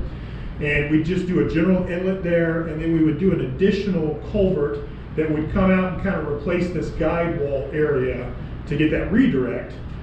We'd leave that bridge out and we would re-slope the ground and slope the ground down normally. So then we would come back in on top of all that with fill, probably do some riprap or concrete covering on that, and then just put in a normal sidewalk. So basically take down the technicalities of this. We don't think we need that bridge in the long term if we bring that culvert out a little further and just slope it down. But that's what the design phase is going to look at, make sure that's feasible, but it looks like that's likely going to be the least expensive way to do this repair. And if you look in the document that we did attach to the read-ahead, what ICE will be doing for us is conducting additional site assessments and data collection, do the preliminary engineering and design work up to a 30%, and we'll be having regular meetings and check in and understand where the assessment is at a 30% design. Then if everything looks good, ICE will proceed on to final design and construction planning documents. So that's at 90-100% level of design that we would need to go out. They would assist with any permitting process that we need to do, work with any permitting agencies to get that approved. And then this also includes construction inspection and oversight. So after that, and that includes the pre-construction process of bid documents, review of bid documents. They will help us with recommendations for the selection of a construction company. And then once we move into construction, they would help us out with regular construction oversight, quality assurance work, and then post-construction documentation of the project to kind of finalize the package. So we get a full spectrum of engineering services out of this $35,500 kind of design fee. A rough assessment is about, for the whole, to get up to getting the documents out on the street for bids, probably about 120 days or about 4 months. So that would take us through May out into August timeframe, where we would hope to be able to start to go out to industry and go through the procurement process for a construction contractor. So that's not ideal, but it's I think it's pretty reasonable where we see the lakes at. Black Creek project not going to a full 10 million gallons per day right off the bat. They're going to have to ramp up over this time frame. Where I see the lake levels at right now, I think that's probably pretty reasonable that we may be able to get this done before we see any continuous flow coming through here. But there's no guarantees. It all depends on what the wet season really looks like this year. So I think that's the end of the information that I have prepared. Happy to answer any questions that you all may have. So, our budget for this year is $70,000 for all engineering. This uses like half of our budget. When I first saw the dollar figure, I was not happy. I guess everything costs more than I think it should. I'm not sure that we can do any better. That's a lot of stuff that they're going to do for us. It's just hard for me to swallow. It's a lot of money. It's more than it's half of our entire engineering budget, and we haven't built anything yet. I mean, do we have any idea how much the culvert will cost? Well, so to be clear, right now we are at a zero design. So to be say any rough cost is very speculative. I would say I'm just going to go in a range at this point and say that this is probably in the $100,000 to $200,000 range, but somewhere in there. I don't think it's on the high side of that range, but ultimately what's going to play out is once we get through the actual design work, we'll know better, and then ultimately we definitely want industry to see that package and make sure that they sharpen their pencils and give us their best bid. And so I think I always want to be careful throwing out numbers out there, but I think ultimately we really want to let industry tell us what that is and let them do the real hard work to make sure we get a good solid bid from them on it. Well, and it will help if our engineering firm, ICE in this case, right? If they do an excellent job, it will make it easier for all the bidders. Yes. Was this a project that's already budgeted? Because you may need to do a budget now. We're gonna do a budget amendment already in this meeting. We may have to do another one. And also, to their credit, I've worked with ICE. They certainly have come down fairly significantly from the initial assessments on the design fees to this current number. Really, to their credit, looking at different ways that we can do this that requires less, maybe intensive engineering work. So we think this course of action doesn't require some of the geotechnical information, and that cuts the cost of bringing a geotechnical boring team out and looking at that. So hats off to Appreciate Ice working to bring their number down from what it was before. We're a tiny town, we can't afford a big city. Well, and that is, I think, the issue that little towns are going to deal with is, there's a baseline effort that's got to go into just about any design, and that's a lot tougher when we have some smaller projects and a smaller overall budget. It certainly hurts more, for sure. And down longer term, as we identify projects further out, we definitely need to be seeking ways and looking at different grant opportunities, either to help fund with design or with construction. And they're out there if we're willing and have the timing to look forward a couple of years and ask for that design fee or support so we can kind of double our money, and we're going to look to make sure we're doing that with future projects. So realistically, the water really hasn't flowed through there for over 50 years, essentially, right? Significantly, yes, ma'am. So you look at the construction as it was back then to where things have gone now, especially the technical aspects of how things are done today for more efficiency. It's kind of like we're sitting there looking at an old house and just got to have facelift. And I think that we just got to be really smart about how we go about it so we don't keep going backwards and have to do something over again or have not been done correctly to begin with. And 50 years is a long, long time when you think about the aspects of what this is going to bring to the city. When this water does start flowing, it's going to be a huge impact. I refer to it all the time as the tsunami is coming. It's just we just don't feel it yet. We just haven't seen it. And showing those pictures, I think, were great because, it makes me even wonder about the one that's underneath Magnolia that flows right behind our house. Yes, It ma'am. will ultimately, because that huge thing is right to the edge of our property. So going into it, when it goes. That was looking pretty good. It's got there's some work we could do, but I don't think it's going to be anywhere near the cost or effort to protect that in the At longer least you term. can see through it underneath the highway. I believe that one had some work done on it in the late 90s, early 2000s. So it's a newer piece of infrastructure. This is the baseline of this is probably the 1930s, 1950s. I would guess. So. The Black Creek Water Project pipe is what, 26-inch diameter? 30. It's 30. big, it's big. Awesome. Yeah, it's Awesome. quite large. What is the diameter of this? That's a 60-inch culvert. 60? I had to bend my head down to walk through it, but Yes. I can still get through it without crawling. So 60 inches, correct. Very good. I like the idea that the ICE, the single firm, will follow this from design through completion, rather than have one firm do the design, a different firm supervise the construction and so on, and you end up with it's their fault situation. This is going to ultimately turn this water course looks like essentially a ditch, and it's going to turn it into a pipe from end to end. It is going to, it's going to add some additional infrastructure right where that old culvert terminated, Right. which is pretty close to the road. We'll drop an inlet, stormwater inlet there, and basically connect it to the end of that culvert. That'll change the way the water flows into it from the roadside. The way it flowed across from Alligator Creek will be the same because it'll flow into that box. It'll be basically that box will be at kind of ground level from those photos. So the stormwater will come off the road, flow down into that.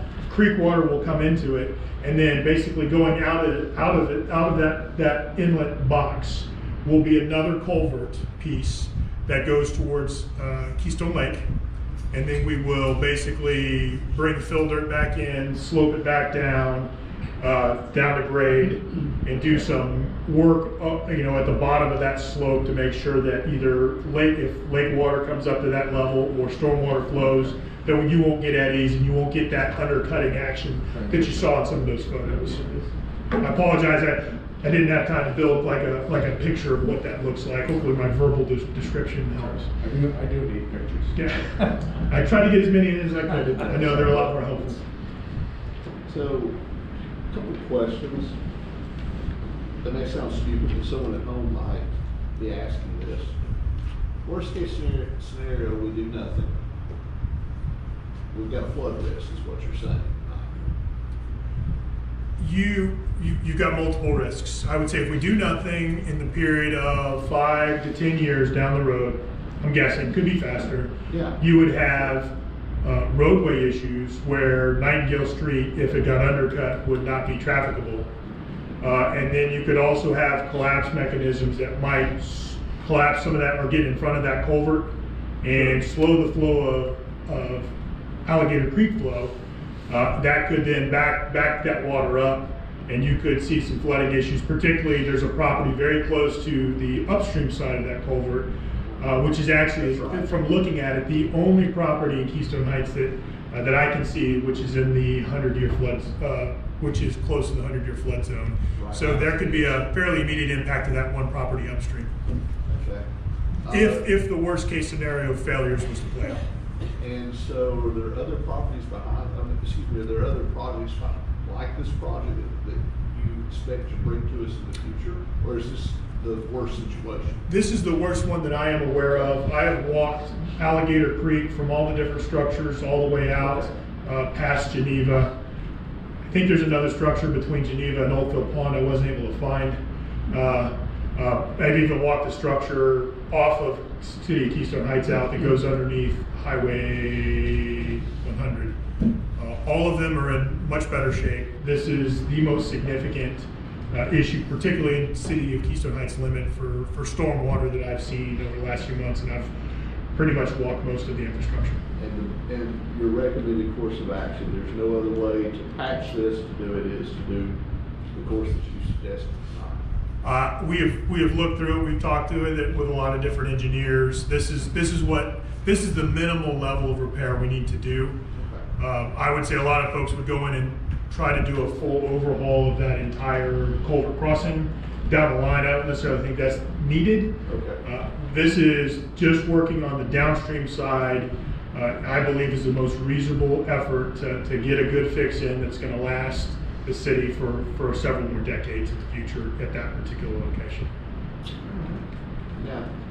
And I'm assuming that because it's dry right now, it's a lot easier to work with. Once the water's flowing, that's going to change the game completely. They would have to redo the work. If it's constantly flowing, you've got to put pipe in there, pumps that redirect that, significantly more costly. How long is the culvert from end to end? 40 feet? About that.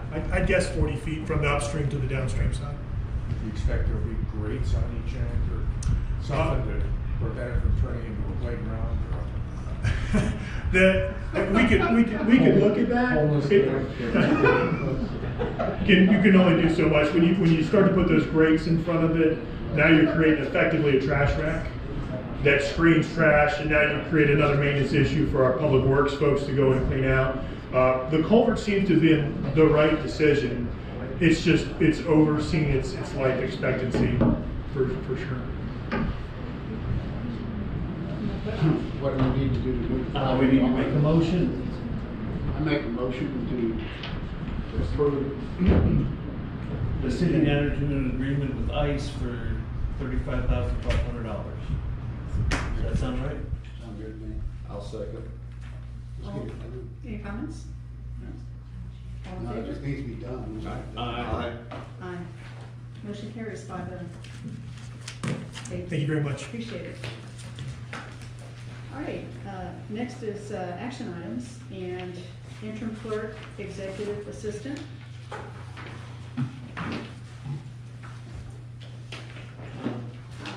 You want to ask the city manager, or I think I might have put this on the agenda last month. Yes, sir, you tabled that from I did. Mr. Brown. You can do nothing with it, and it'll just die for lack of a motion. I think it's worth the discussion, particularly since we have new council members. The way our charter, our city charter is written, is that the council selects and hires a city manager and a city clerk. And that's, although it's acceptable, perfectly acceptable, it's not a normal way to run things. Most cities don't have that situation. And there's some history back there. We don't need to go through all that. The question becomes, if the city manager thinks he can, in my mind, if the city manager thinks he can handle things without a city clerk, do we need to go through the process of hiring a city clerk? And in my conversations with the city manager, his preference is to not hire a city clerk. And then after discussions with him, I'd like to support him on that, but we need to discuss that. It's really our group decision. Okay? You all have Discussion. comments? Sure. My discussion, we need to change it where just the city manager works for us. Not having the two, there's so much confusion and everything. You know, who they work for, who does this, who does that. I mean, that's why you have one person in charge, and then we hold him accountable. Exactly, one thing at a time. So, I would say let it die. yeah, I think we ought to defer, because my understanding is as though we have that, that we're not required like you, that's my reading. I don't think anyone here is opposed, the city manager, Mr. Van Zant, the way that he handled the transition. He's been very good, very smooth, the whole team. The fact that these responsibilities could be distributed amongst others shows that there's clearly efficiency there and cost cutting. And I think there's some other items on the agenda that we probably need to hear about before we do anything else. So I certainly would be glad to see it just sit for a while. Yeah, and my feelings about it are that we need, the challenge was having two individuals coming to us and us having limited hands-on in the day-to-day. And we're really not big enough to have a city clerk as a separate reporting setup and a city manager. It's either one or the other. And when we were putting together a job description back when we recruited for that position, you know, I didn't fully understand exactly how, it was my first year, and I've learned a lot, especially this last year.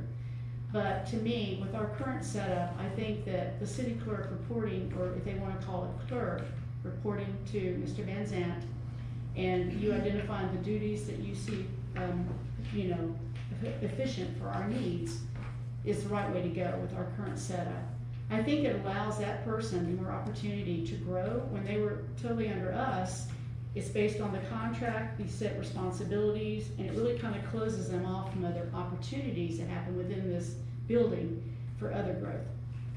So to me, it's kind of a position that you kind of have to be multifaceted. You gotta be able to kind of do a little bit of everything. And I'm totally in favor of, based on your opinion, how you want to go forward with that position. I think we've got a great kind of troop morale, very cohesive team right now. I would be hesitant to add another personality to it. We've distributed these duties as we needed to. The other pieces that just kind of factor in here, you have a balanced budget to approve tonight. I need some more time to completely work an organizational chart that could just a little better identify which positions are doing which work. But I'm not aware of anything that we're missing, so you know, there's nothing that says you have to hire a city clerk. So I would prefer that you just keep moving and have one throat to choke, and that'll be fine. If you come in my office and shut the door, I know what's coming next. Don't do that. No problem, shut our table. I don't know that we need to table it. We don't need to do anything. Okay, we just need to move on. I will add, Councilman Welch, I believe it's every 5 years, we have a charter review committee. Four? Every 4? Okay, so we just had one 2 years ago? 26 will be the next time. 26 will be the next one. So to your point about taking a look at the charter and how we might need to change it, we'll have that happen next year. Good deal.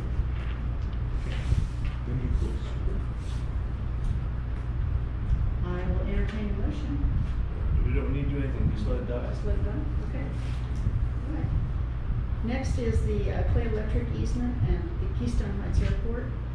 And right now, Mr. Commando is recommending that we table this until we have a clear property description that is provided for us to review. Move that we table that item on the agenda. A second. Okay, all in favor? Aye. Motion carries 5-0. All right, records management bid. Have you all been able to take a look at the services that will be provided? I met this gentleman, met him, 2 months ago. He came in, great guy. He's very connected to the state. For this role, we are way behind with our data, our records management. And it's something that has got to be, gathered up and, brought to today's requirements. So I think that this is something that's really important for us to consider and to move forward with. $24,000, do we have this in the budget somewhere? Yes, sir. It doesn't, we don't have anywhere that specifically addresses records management, but I've got areas, if you adopt the budget amendment, that'll bring your full balance budget on this $2 million. I will put it in the correct chart of accounts.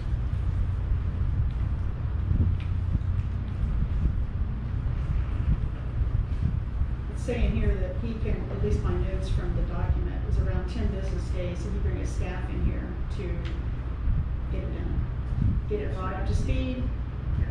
I don't think those records have been touched in a meaningful way in many, many years, and what they basically do is they look through all your public records, and if we're keeping things, which I believe there are several things that we're not required to keep, he makes a disposal record that he provides back to the state, disposes of them properly, and then instructs us on how to maintain them going forward.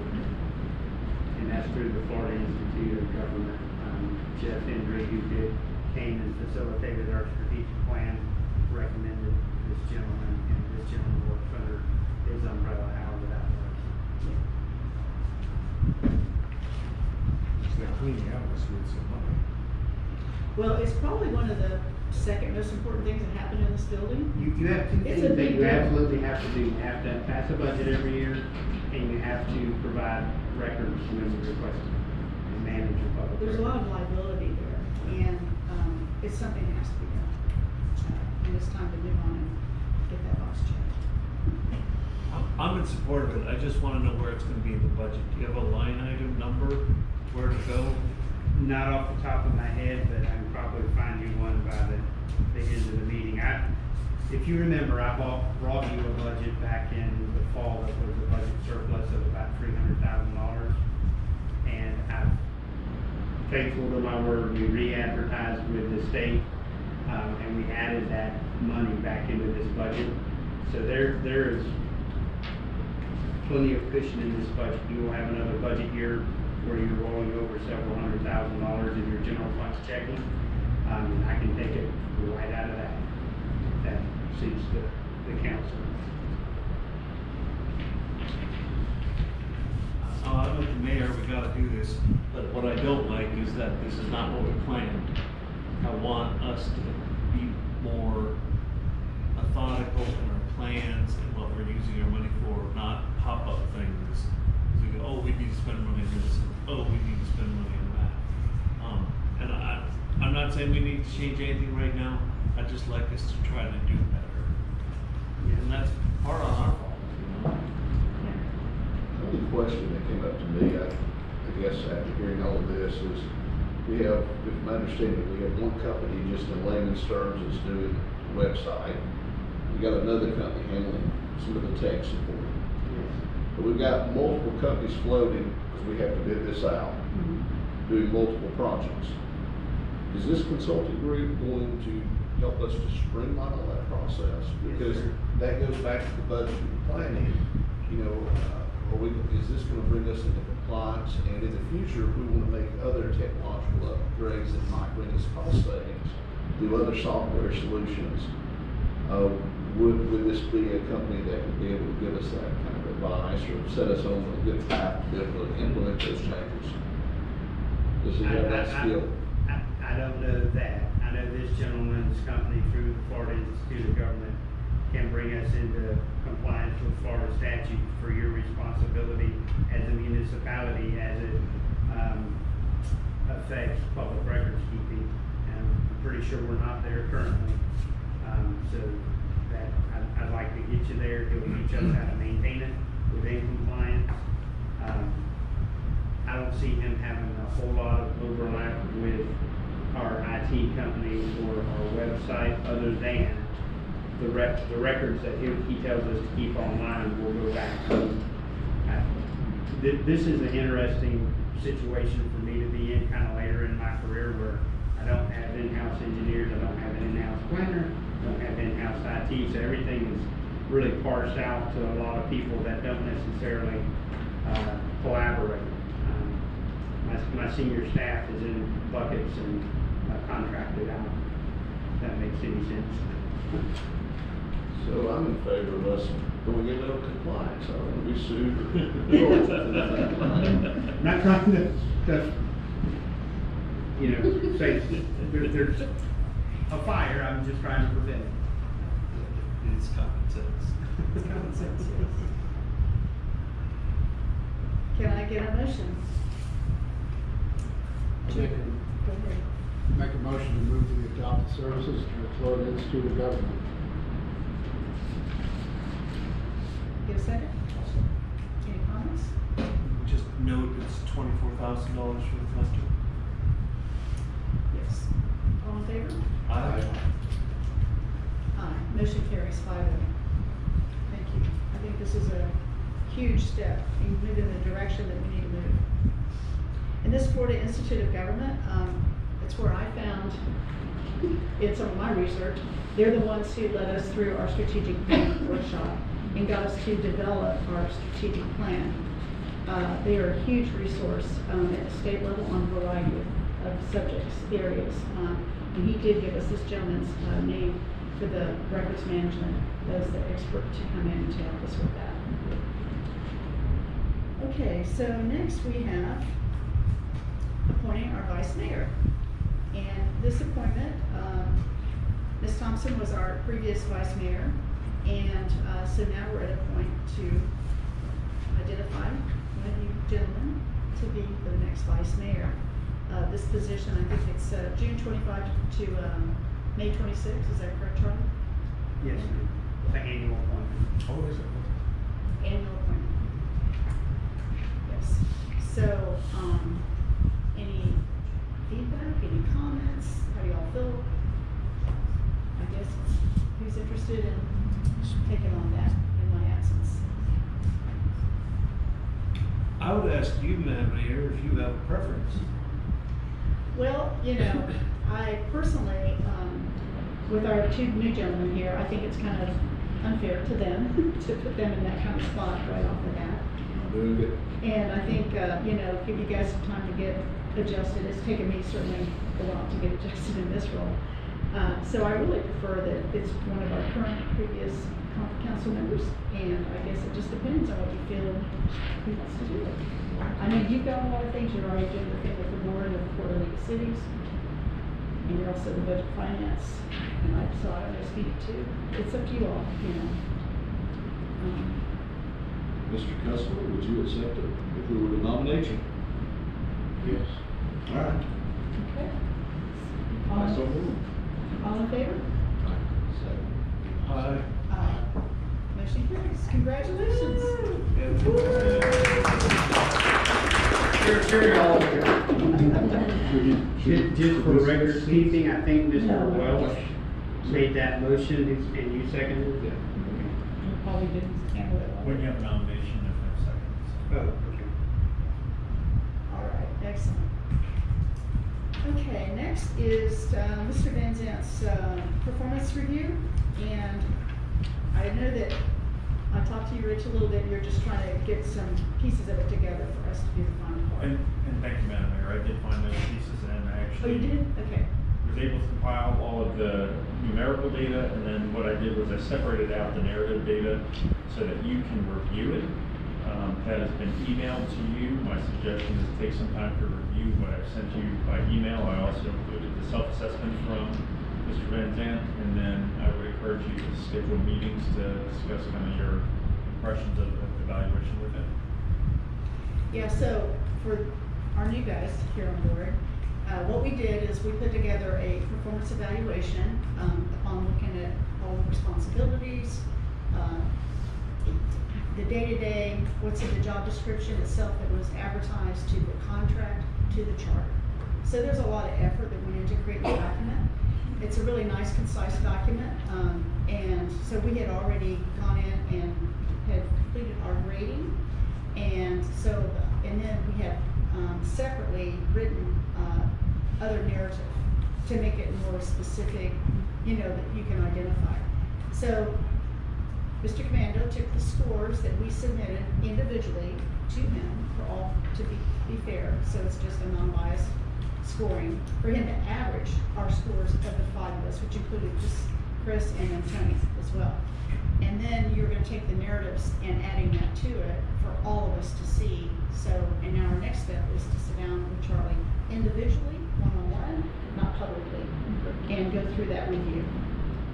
And we'll try to do that before the next meeting. Good. So we have a structured process. We do. It's the first time. Right? I think so. That was the question I was gonna ask you. You're right. You know, this is different than the previous processes. There wasn't a process. Yeah. It was just a different process. I mean, in the past, we went through the evaluation tool, and it was compiled, and then each council member would meet with the manager. So, I mean, there's similarities to it. Yeah. This is tied more, Mayor took an extensive amount of time to make sure that this evaluation tool is actually based upon the contract that sets your expectations. So, I mean, I would imagine part of what your conversation is going to be is establishing expectations going forward. Well, I think performance reviews are very important for your career path, and regardless of what your role is, you know, whether you're retired or whatever, especially when you have young folks too coming along, it's important to have those documents. Okay, perfect. Next is the Florida League of Cities Conference is August 14 through 16, and I believe that is in Orlando? Yes. Orlando. Yes. I will, if I go to that, so what I typically do, because I'm on the League of Mayors, we have our meetings separate from them. And so I usually don't attend things that they have going on otherwise, just because it takes me usually 2 days to do theirs. They're just specific for the mayors. And I'm also on the board with them. So I typically don't attend the regular session of the League of Cities. I know that you're now on the board, so you probably I have not been appointed just yet, but I've been nominated by this council to be the person for it. The board has not approved me yet. Oh, okay, so we're waiting. Okay. I'm waiting for a meeting. Oh, okay, great. And so, I probably will not attend the actual Florida League of Cities convention meeting, but it's great because, and I think you know this, and certainly Tony Brown talked a lot about it too, because he was very involved in it, is they provide all kinds of seminars. You can pick or choose what you want to go to. They have vendors there where you can bring ideas back to, say, Charlie, and I don't know if Charlie did ever be at that meeting, but it's basically for all elected officials and city leaders to attend. And other people within the county and the state are there as well. So it's a great time to collaborate. That's why I specifically follow the mayors, because I can call them up and just say, hey, you know, how do y'all do this? And it just helps me have a deeper relationship with them, you know. But it does take the time away and things like that too. So just let Ms. Wendy know if y'all want to go. And I'm sure there's a copy of the agenda somewhere on the website. Yes, ma'am. I just threw that on the agenda, so you don't have to sign in blood tonight, but if you'd like to go, and just let us know, we'll get you registered for it. And at this time, the registration is not open. I talked to them today, but I check every day to see if they're open. Yeah, right, yeah, it's probably a little bit out. The important thing is, once it's out, make your hotel reservations. Yeah, the hotel is. I'm sorry, I'm having trouble hearing. Yeah. Once it's announced, make your hotel reservations. Yeah, you get an email about that meeting. And just like you said, the hotels get taken up pretty quickly. So we want to move quick if you want to do it. Any more questions about that meeting? If I just might add for the council members too, budget line item 513125 is money set aside for us to do things like this. Okay. And there's plenty of money there. So this has been done for years, and you shouldn't have to pay for the hotel or the registration fee or any of that stuff. If the registration is that we pay up front, then we'll request a reimbursement from the city. So just to let you know. But also suggest, so for our new council members, you do not need to take the ethics class. However, for our existing council members, you have to take the ethics class once a year. That conference is generally where that's offered for you. I mean, you're still welcome to take it just as a new council member. You're not required by law until next year. Until next year, right? Yeah, and if you go to the Florida League of Cities website, there's all kinds of resources there. But looking under education, there's different areas that you can look at. Like they have an institute for elected officials, which I'm going to be attending that part 1 in June, and then I will go to part 2 sometime this fall. And that we're all eligible to attend any of these educational opportunities. And also in the 4 hours of ethics, it can be done online or it can be done in person. I've typically done it online just because it is 4 hours. It's quite a bit of time. But you know, with you guys, it won't be to 2026, but we have to do it for this year. Okay, so moving on, food truck workshop. All I'm looking for with this is a date. I feel that we're user-friendly for our small businesses that offer food truck services. And I'm saying this kind of in an open kind of statement. I look at our future is coming with, more people are wanting to come here, go to that beach. I mean, I came here on Sunday afternoon from it being out of town. That parking lot was packed. More times than not now, we're seeing that parking lot pretty loaded because people want to be on that beach. So I look, and just like we talked about earlier, I think the ordinances are out of date for where we are today. And I think we have to take a hard look at that because we want those people to come to us. I think in the past we didn't really care, but today I think we care. And because we have a need. We have people coming here who want to do things. And I think that's a good way to do that. Plus they can go downtown as well. But we need to make it easier. So we have internal processes I think that can be streamlined. I think that it coming to council for the approval for every food truck that comes here. Let's say a guy walks in and he says, hey, I'm from this food truck and yeah, I gotta do my permit and all that. But it's the day after we have our council meeting. That person has to wait a month before we have another council meeting to approve it.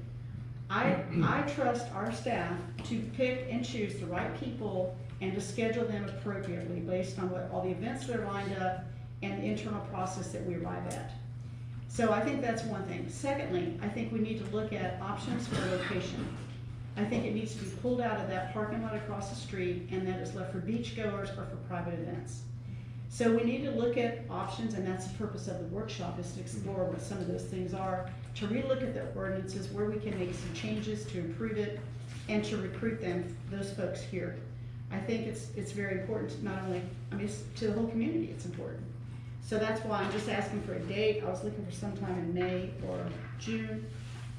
So I'm a little confused, Madam Mayor. I thought planning and zoning was going to take a look at this first. So to me, and I understand that, but to me I feel like we're talking about a lot of different things, and that's a little bit of the cart before the horse. I think that we need to come up with some ideas on, okay, what if we put food trucks over here on this corner by City Hall? Then we come to you all, or I talk to our code enforcement folks and say, is this even doable based on the new setup? The framework needs to be set up by you guys. I understand that. So that's why to me, we'd have to have a workshop to hammer out some specifics before we can take the next steps to say, what do you guys think? Does code enforcement think this is a doable thing? Otherwise, we're gonna keep going back and forth, like, no, it can't work, oh, we gotta start over. I have ideas myself where to place them, but that's outside our discussion. Yeah, I just feel like it's just too strict.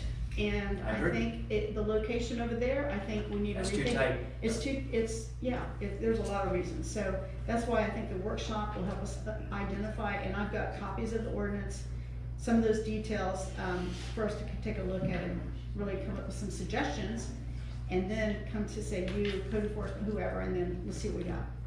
You may say we can't do it. Okay, well then we'll have to figure out what else we might be able to do. But Anyway, so, does that make sense, Dan? Okay. Yeah, I like the idea of that, streamlining it, letting it run through the office and not being on this agenda. It's crazy. It's absolutely crazy. on your agenda. It's way too clumsy, yeah. I mean, we got a good staff here, I'm sure they can totally handle it, and I am not worried about it. Okay, a date, well, they would come to us. Yeah, if there was- exactly. Somebody wants to have lions and tigers, better talk to. So I know we have one workshop on the 12th. What would be a date that would work for you all? Let's say an hour workshop, and then I'll do a lot of research on the, the materials and whatnot. I would suggest you're gonna need more than an hour. Think so? 2 hours? Probably 2 hours. Okay. Last time it was like a 4-hour discussion. For what? For the food trucks? Seriously?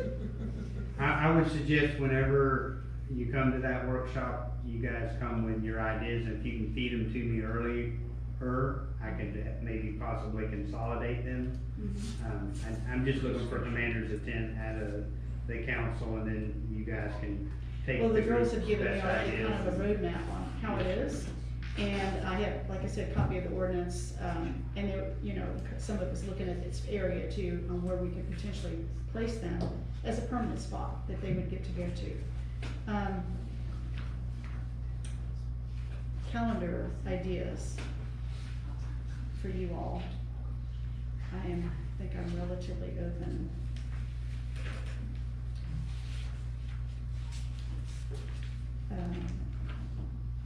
So I know Mr. Knight, you still work, and Dan, you still work. I think we're all retired, right? What's work? Can we do it like the 13th? The 13th? Ooh, that makes that week terrible because we got the 12th this year. Oh, did I say the 20th? Pretty sure that's what I heard. So the 19th is a Monday, the 20th you have the Heritage Committee, or Heritage Commission in this room at 6. They changed that from the 13th? No, they always been like the third Tuesday, I think. Well, it's on the calendar right here for the 13th. I don't have the calendar in front of me. Is it the 3rd? You're helping me with that. All I know is she moved it to Tuesday evenings. Okay. Is it the 3rd Tuesday possible? That's a very possibility, but The I'm not third sure. Tuesday is the 20th of May. Right, in that, what I have in here. What? That's usually when we You go. just going on what was happening? I got confirmation behind me that it's the 20th. Okay. So that's I think they have met and changed their meeting time since we published that last January. Calendar, huge. It's a lot to try to. And it's really important. Right. It's I really agree. important. It's almost like we all have lives or something. Could we go on Monday the 19th at 6? Monday You guys the do that? 19th. I'm good. I think so. Y'all good for Monday the 19th at 6? Sounds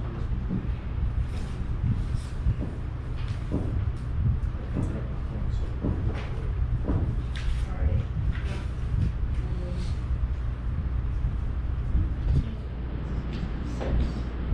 Great choice. Okay, got it. Monday the 19th, 6 o'clock. Alrighty. Next thing is, org chart. Charlie? I would ask for another month and I'll bring you something that works better. I've got a draft, but it doesn't, it's just not complete. I ran out of time. Yeah. And I haven't given you or the public anything to review. I put it on the agenda, hopeful that by the end of last week I would have it hammered out. I just don't. So no action required. Okay. Next is the 2025 budget. So what you do have in your backup is an amendment to your current budget. It's just, and I'm sorry for any confusion, I should have put 2024, 2025 budget. It's the same budget year you're in. I made it match the advertisement so that we have a balanced budget. Every penny is accounted for, and every penny that we brought into this fiscal year on October 1st is forecast in your budget. So the annual budget lines in several areas increased in dollar value to bring you to that final budget number. Can you outline which line items? And then after that, Mayor, we need to open up public hearing to ask if there's any public comment related to the budget amendment. I need to do that right now, that's what you're saying? After the presentation of what the changes are. Oh, okay.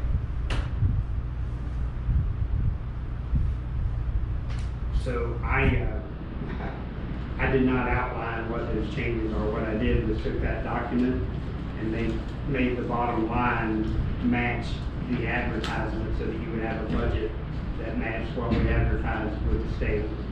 I could talk to those because I did that analysis if you want. Right, I've probably got another piece of paper laying on my desk where I circled all those things and had that done. I wasn't prepared to give you that kind The of. only two major items that were changes were the city payroll staff line item 513099, where $50,000 was added to that. Compared to the budget, which was $350,000, it's now $400,000. And we are below expenditures at halfway through the financial year. We're at 169 and change, and 175 is our plan, so we're 6,000 below. So I think I know why you added that there. It has to do with your contract and back pay. That's a part of it, I think. Well, right, and if we need to move faster on other things, which would require more people, yes, sir. Okay. And then the other large increase was on the payroll for public works, item 541100, and that went from 250,000 to 290,000.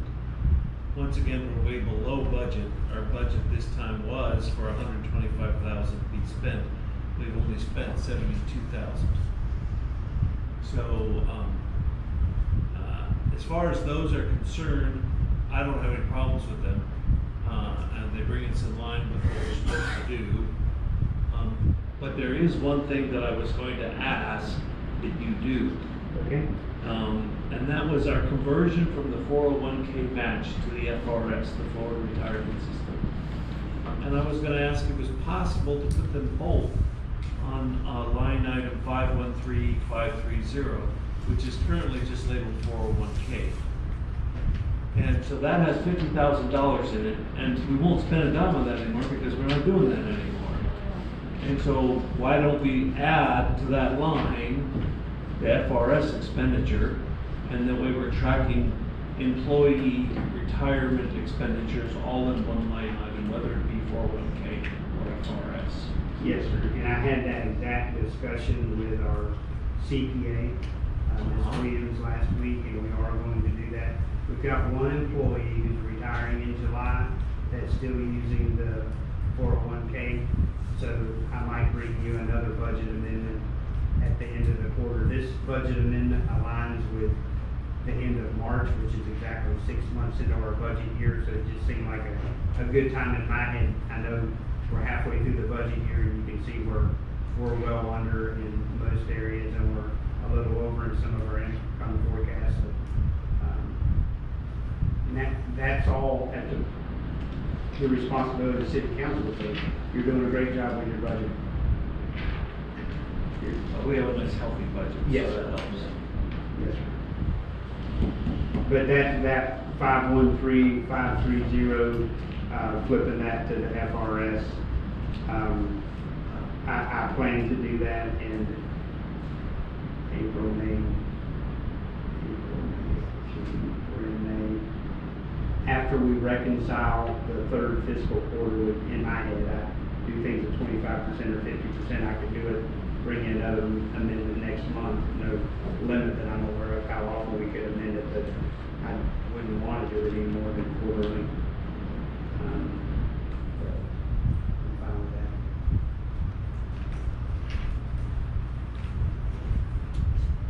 I'm good with the amended budget. Okay. Now we ask for any public comments, right? Any public comments on the budget? Any questions? Can I get a motion? Make a motion to accept the budget.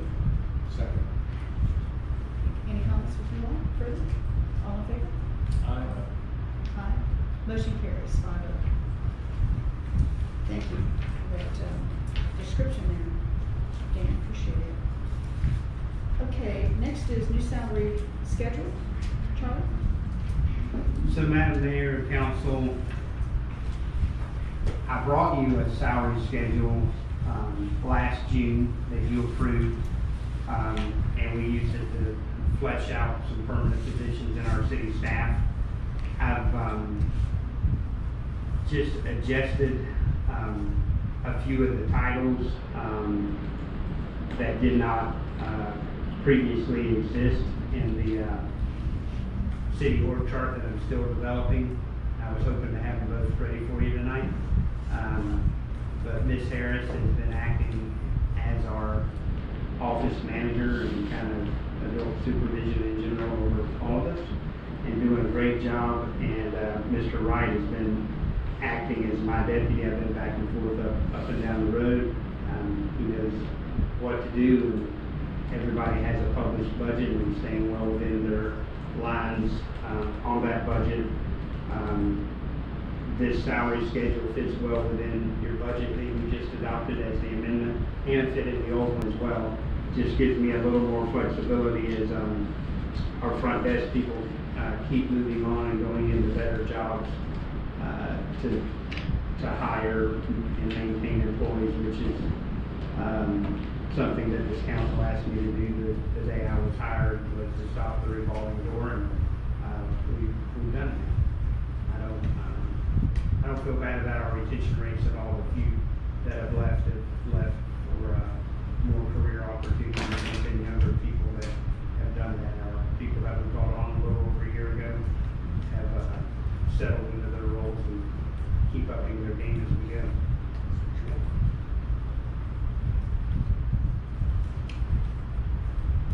So, I've had this discussion with you, and I'm going to ask this question publicly just for the benefit of people in the room. If we pass this proposed salary schedule, should in the future we look at doing some incentive plan, maybe like tuition reimbursement for employees who go back to school or engage in workforce development training that benefits the city? So we do something like that. By us increasing the salary schedule, we anticipate that hindering us in future budget discussions or constraining the city in some way where we couldn't offer those incentives. No, sir, I don't. I think that's a great idea. A lot of cities do that. City of Jacksonville, I've got a young son that's a firefighter with them. If he wants to go to college all the way up to his bachelor's degree, they'll pay for that. If he wants to get a paramedic licensure and upgrade from firefighter EMT, it benefits the city. I like that versus the way most educational institutions do it. If you're teaching in a field, if you get a master's degree or a doctorate in anything, then all of a sudden you're paid for that education level that may not benefit your organization. So I think I understand where you're wanting to go, and I'll be glad to work with you on fleshing out those ideas and bring them back to your colleagues. Thank you. Any other questions? I make a motion that we approve the appointment. I thought you said it wasn't quite ready yet. Oh, The salary schedule is ready, my organizational chart is not. I misunderstood. Charlie, So salary schedule, okay. Sorry. did you just kind of survey the terrain? Is this competitive with other similar cities?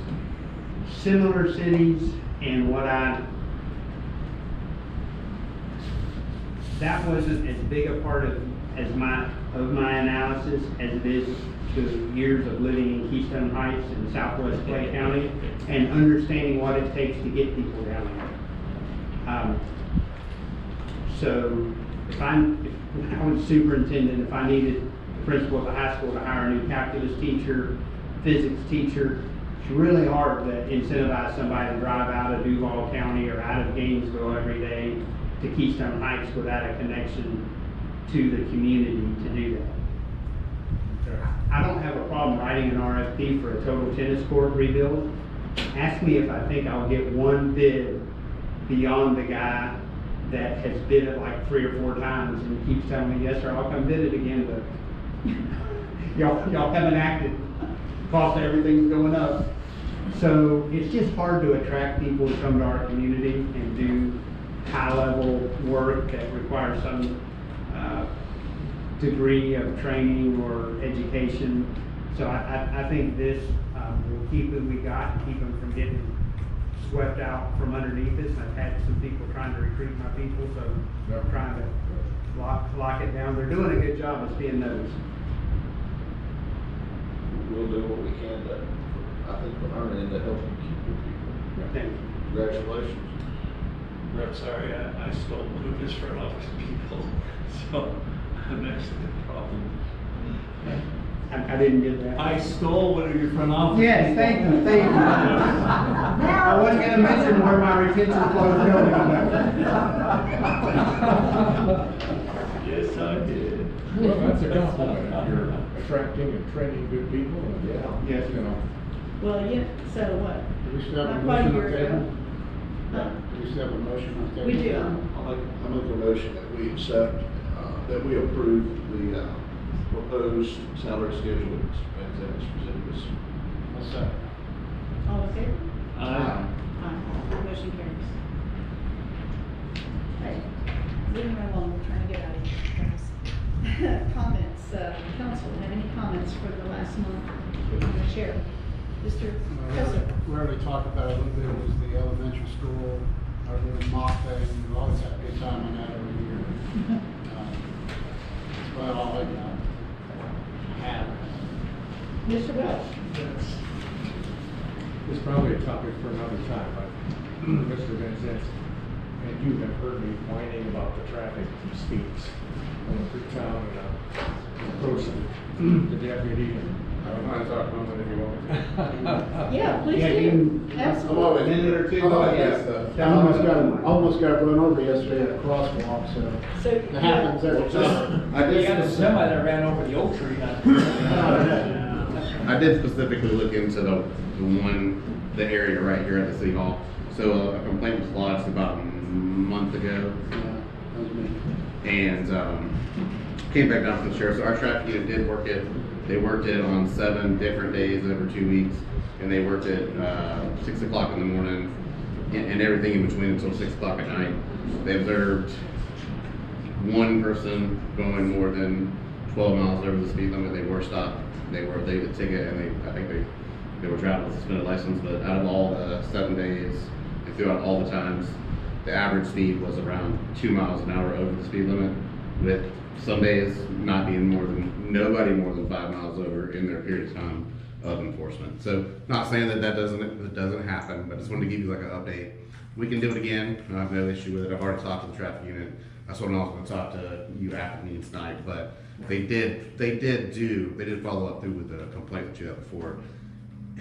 Not said it doesn't happen, just that it's not like it wasn't a big problem. But there was most of it was well within 5 miles of the speed limit. And this was where? Right here.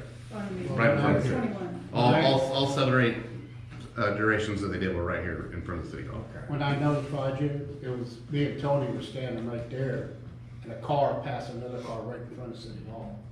I said, this is not. completely understand that it happens, and it's, basically the biggest complaint we get in all of the county.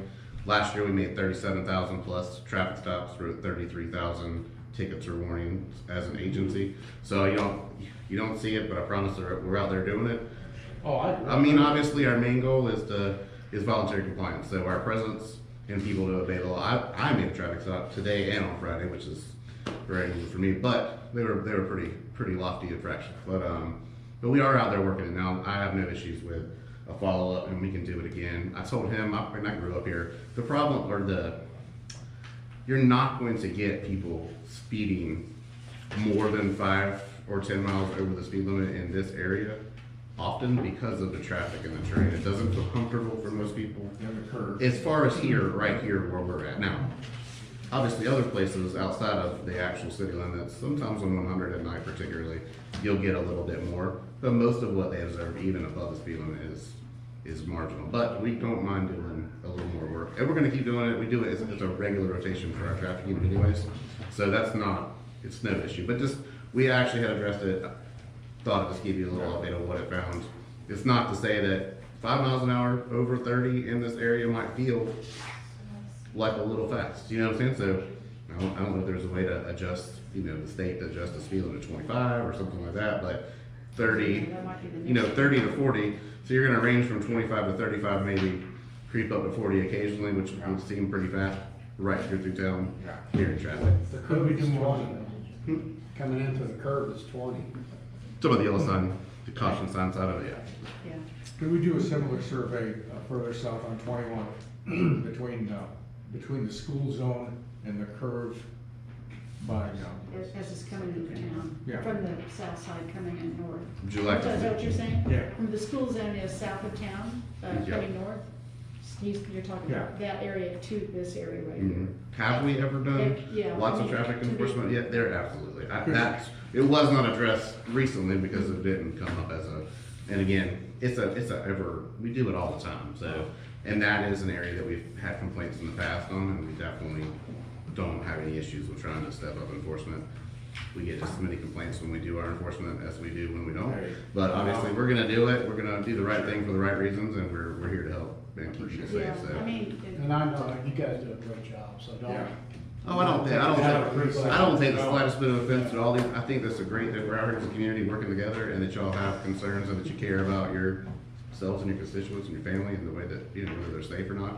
I just thought it was good timing that we had done something, we looked at it, and it's not that I don't understand. It just doesn't play out as far as like dangerous speeding is not right here. Not an epidemic right here. Right, exactly. Yes, sir.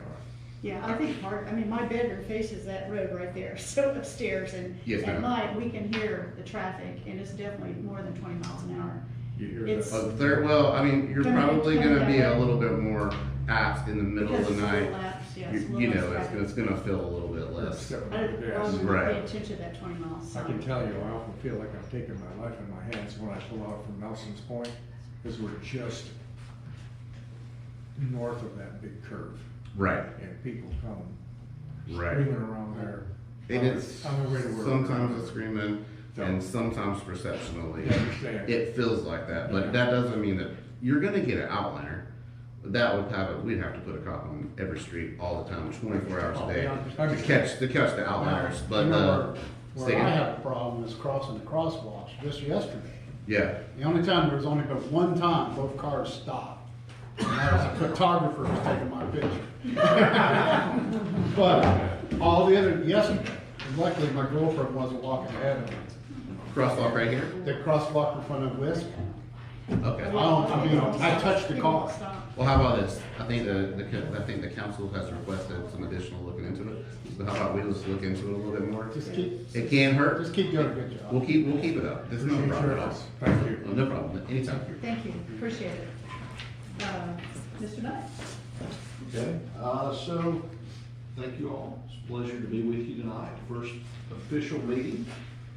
I don't really have anything to say. I guess what I would say is I used to hear as a child that people would say you can't fight City Hall. And I think I would agree with that, but I don't want anyone ever in this community to feel like that they're having to fight City Hall. That for whatever time I'm on the council, I want them to know that City Hall and all of us are fighting for everyone that lives here, to preserve our way of life, our values, and to deliver effective and efficient government.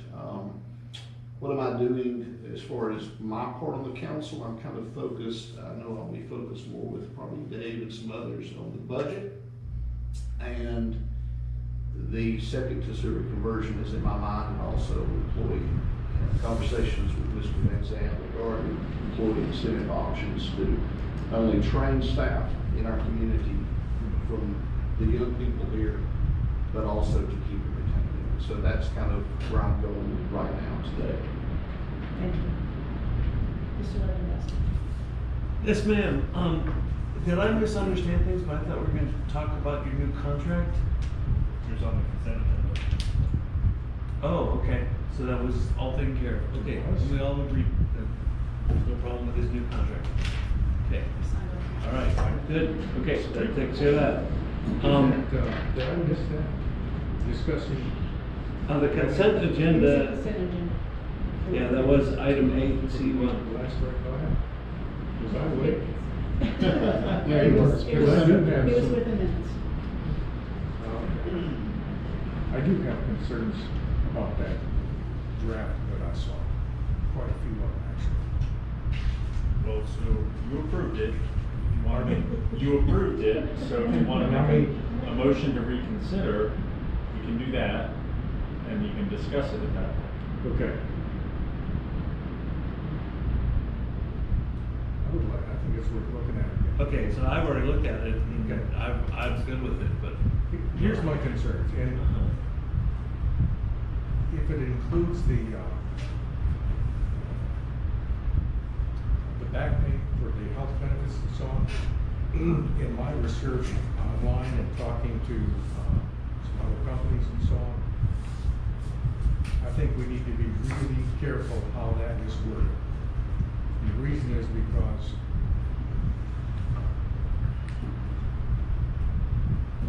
it's 10 CFR 198.6 on down, okay, and that it's part of the defense, NDA, National Defense Act, and it explicitly prohibits an employer from incentivizing an employee to go on to TRICARE. That language is very specific, and I think that deserves another look, and some thought, and possibly revise the language. The city has not incentivized that. I came to you that way. And that was discussed in my interview and agreed upon. Right. But the language I read in the draft, I thought it was a draft, said, read in consideration of. That sounds like an incentive to me. No, I look at it as incentive for the city. You save the city. Oh, understand. No, No, but you're saying from the federal standpoint, issue at all. someone can look I at just it. want to be sure that we're compliant with the federal statutes, with the ACA, with the IRS. And so there's a lot of fingers stirring around in this that I think we want to be careful of and possibly engage an HR professional to look at this and avoid the landmines. Maybe our city attorney could look at it. Attorney's right there. Okay. I just have, if the attorney looked at it, I think we're all right. Right, I mean, as far as whatever you want to contractually agree to with your manager, I'm not aware of any incentive where it was an effort to try to get your city manager to not participate in the health insurance program. As he mentioned, as part of his interview process, he came to the city and explained that he already had that, so that was not something that would be a concern for the city. So how you decide to compensate him because he's not participating in the group health insurance is again a negotiation between you and him. Do we have any other employees, city employees in the same situation where they're TRICARE eligible and opt out? No, sir, we have some veterans, but nobody that did 20 years active and had TRICARE for life other than some of your colleagues on the council. Okay. I guess I'd be content to get with Mr. Commando separately and go over some of my markups and questions if that's agreeable. We can, I would just look for the council for a little bit of direction on, so then would you like to delay Okay. consideration? Let me give you an example. Look on page 4, paragraph B.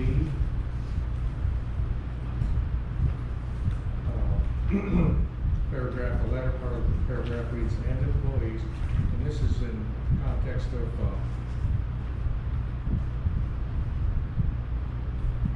okay, I thought this was reimbursement. The last sentence read, from the beginning of time until the date of release, and I thought, wow, from the beginning of time?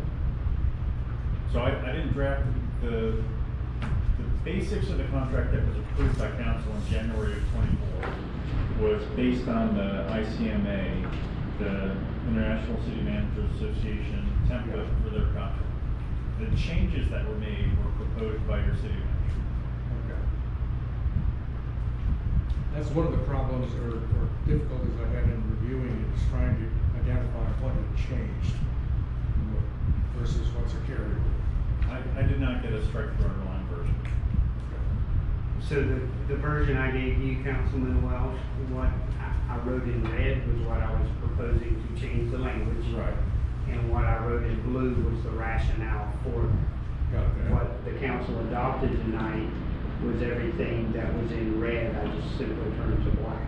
Okay. But if you had big reservations of that, I apologize, I did not take that away from our conversation. You committed to look at it, and I thought about approaching it separately today, and then I looked on the agenda and didn't see it. I didn't realize that it was kind of under a different umbrella.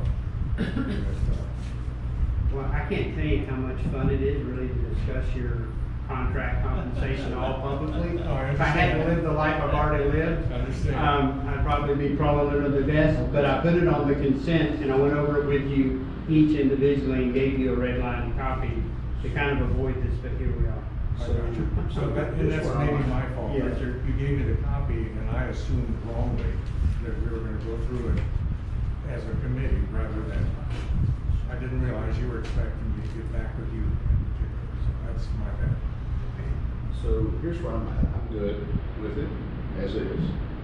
If there's something we need to change for wording because there's some legal issue that might arise or something that would incur some kind of burden on Mr. Van Zandt, we can revisit that, no problem.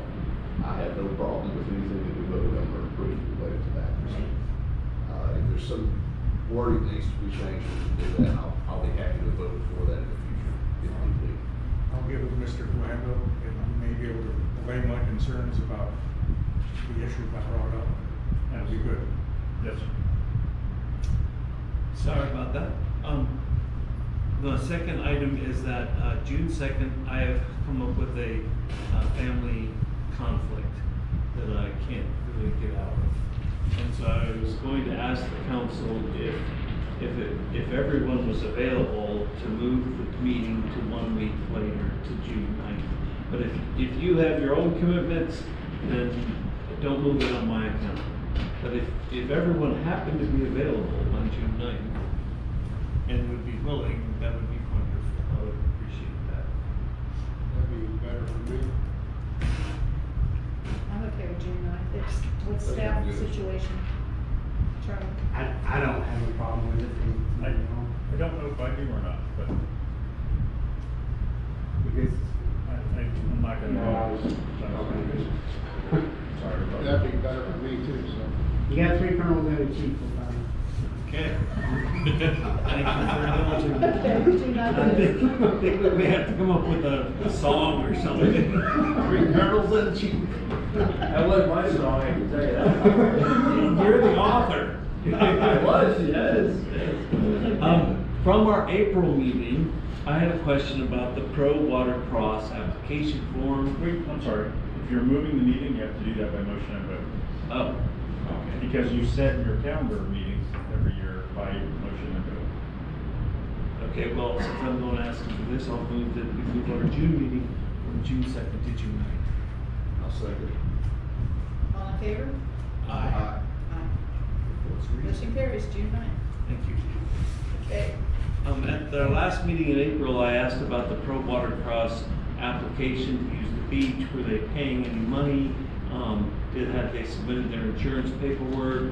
And I was told you'd get back to me this meeting. I didn't see any info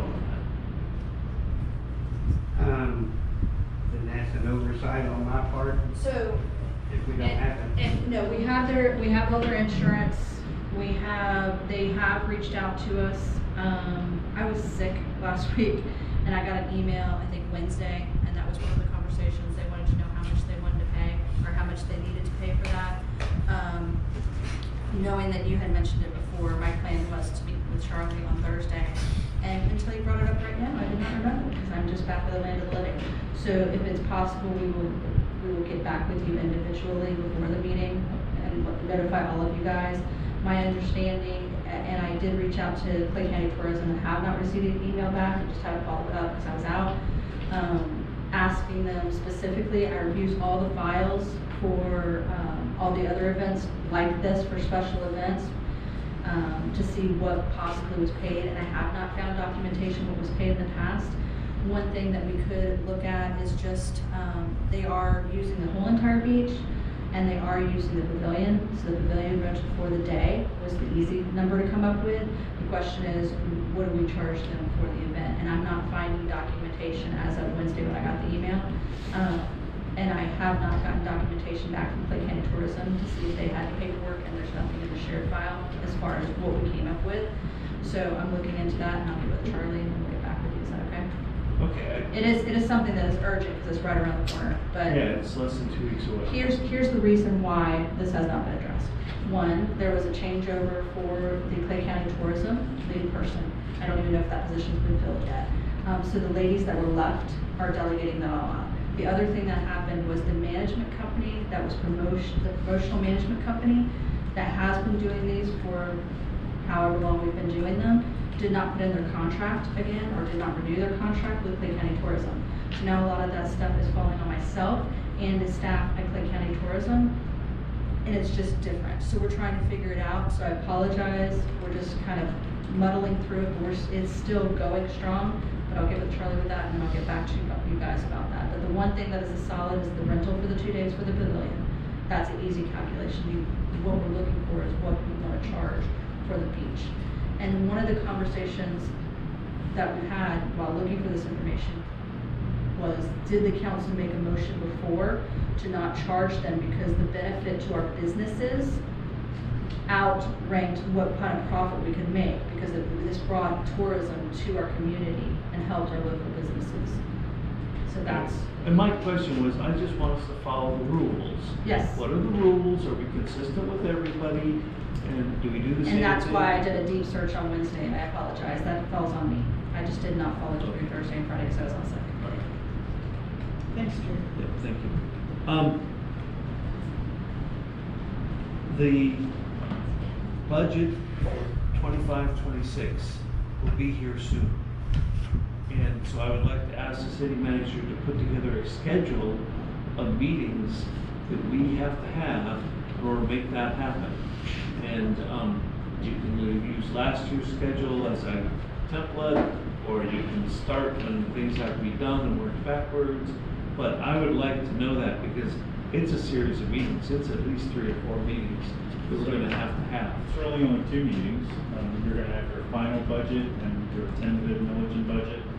The challenge that your manager is going to have is he cannot schedule those until the county and the school board schedule their meetings, because we have to follow them and we cannot schedule our meetings on the same nights. So you'll have what's called a max millage. You will schedule max millage. Generally, we do that in your August meeting. So you'll schedule that based on the information that's provided by the tax collector and the property appraiser in the 1st of July. But like I said, you're only going to have 2 meetings. No, but the budget and finance committee starts meeting normally in June. I'm sorry, so your committees can meet, but those are flexible anytime. Those don't have to be dictated by statute. I think we need a schedule for that, when those are gonna happen leading up to the final 2 regulatory meetings, I'll call them. So if you could do that and present that to us in June, at the next meeting in June. Yes, sir. Because, And is it the kind of the consensus of the council to continue to operate with a budget and finance committee of 2 people? And is that gonna continue to be you and the mayor? That's how we did it before. 2 of us, once a quarter, something like that? Yes, 4 months and or so? 3 months? I can't remember now. I wanna say it was like June, September, or October. We started off like that at a tradition last year, and then we had council members coming and sitting in the audience. So I ended up just having a couple of special meetings. Oftentimes, just like you schedule a workshop for the food trucks, many places just have a budget workshop.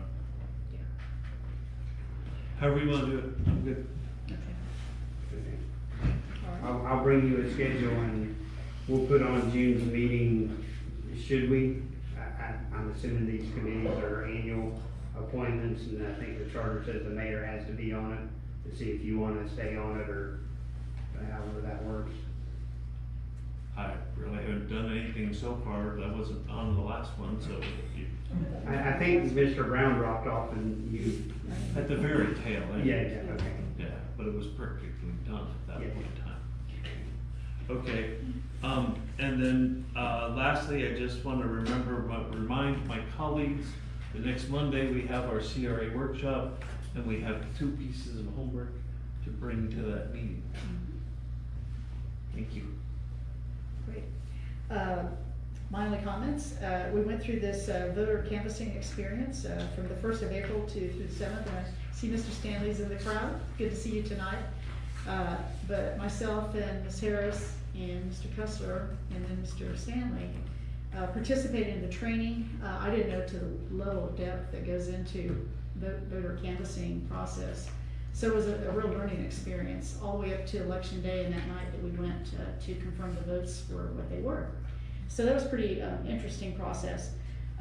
Charlie and I attended Clay Law Day, which is great. A couple hundred folks there at that thing and at that event. We had our Attorney General there present to us, which was really cool to hear him talk. The 4th grade field trip, again, as everyone said, it was a great event. I think I'm very proud of that, that our city is doing this. It's getting a lot of attention throughout the county.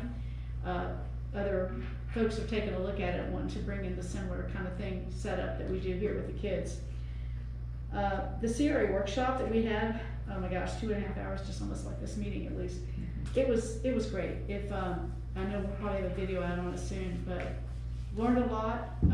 It really, Ms. Fleet really helps to keep us focused on where we're going, and I think that it was just a really, really good workshop. A very synergistic, a lot of synergy going on amongst the 5 of us, which I was so happy to see. Everybody came prepared, engaged, ready to roll, and did their homework, and it was really a very good meeting turnout on our results, I think. And I attended the SheriffNet meeting as well. The next one will be in August, and we appreciate everything that you guys do for us every day of the week. And that's all I have. Any comments, Mr. Van Zandt? Yes, ma'am. So I just have a couple. We're out of office space. We're sitting on top of each other. Our engineering colonel has been working in here. Daughters of the American Revolution came in this morning, kicked him out. We want to step on the gas and do some more. We gotta find some more space. I'll be bringing you more possibilities on that. There are a couple of buildings for sale in the downtown area. I need you guys individually to be thinking about, do we complete the renovation of this room and make everything match? Go into the sound dampening things that you hang on the wall, improve the audio visual. Would you be more comfortable in the pavilion with better seating? And as we reestablish audio visual down there, use this for maybe a conference room / office space. You as council members don't have an office space of any. I've cleaned off my desk several times for the mayor to come in and have meetings. I have zero problem doing that. It was just big picture, be thinking about that, nothing to decide tonight. I do plan the last 2 weeks of June and through about July 8th or 9th, having nothing in here but our events ramping up for the 4th of July. Ms. Bell spreads out and pushes out the rest of us. We're just going to give her this room unless you guys have an emergency thing you need to schedule in here. But we've kind of cleared the deck for those 3 weeks, end of June, first week of July. We did get the police report on the fence that the semi ran through. We filed the claim with FMIT today. I see that being a wash. They'll be going to the insurance company of the truck that went through there. We've already got a quote on that. So that's just for information. The next step will be seeing when the people that do the fence can actually get down here and fix our fence and those two gates. Other than that, thank you very much for all that you do. Thank you. Mr. Commander. Thank you, Madam Mayor. First, I want to welcome our new council members. I look forward to working with you, and, as you try to navigate the world of government, the Sunshine Act, please don't hesitate to give me a call. There's a lot of nuances that are very often misunderstood. If you're following legislative session, you may have noticed that the legislature did not finish on time last Friday. You did not see sine die. They will be coming back, I believe it's June 6th, for extended session to handle the budget. One of the things that will most likely apply to us as a small city is what's called the Rural Renaissance Bill. You may want to kind of educate yourself and learn a little bit about that bill, just to see if there's anything that you wish to advocate for. If you have any questions about those topics, feel free to give me a call. Otherwise, that's all I have, Madam Mayor. Thank you. All right, we are done. 8:30.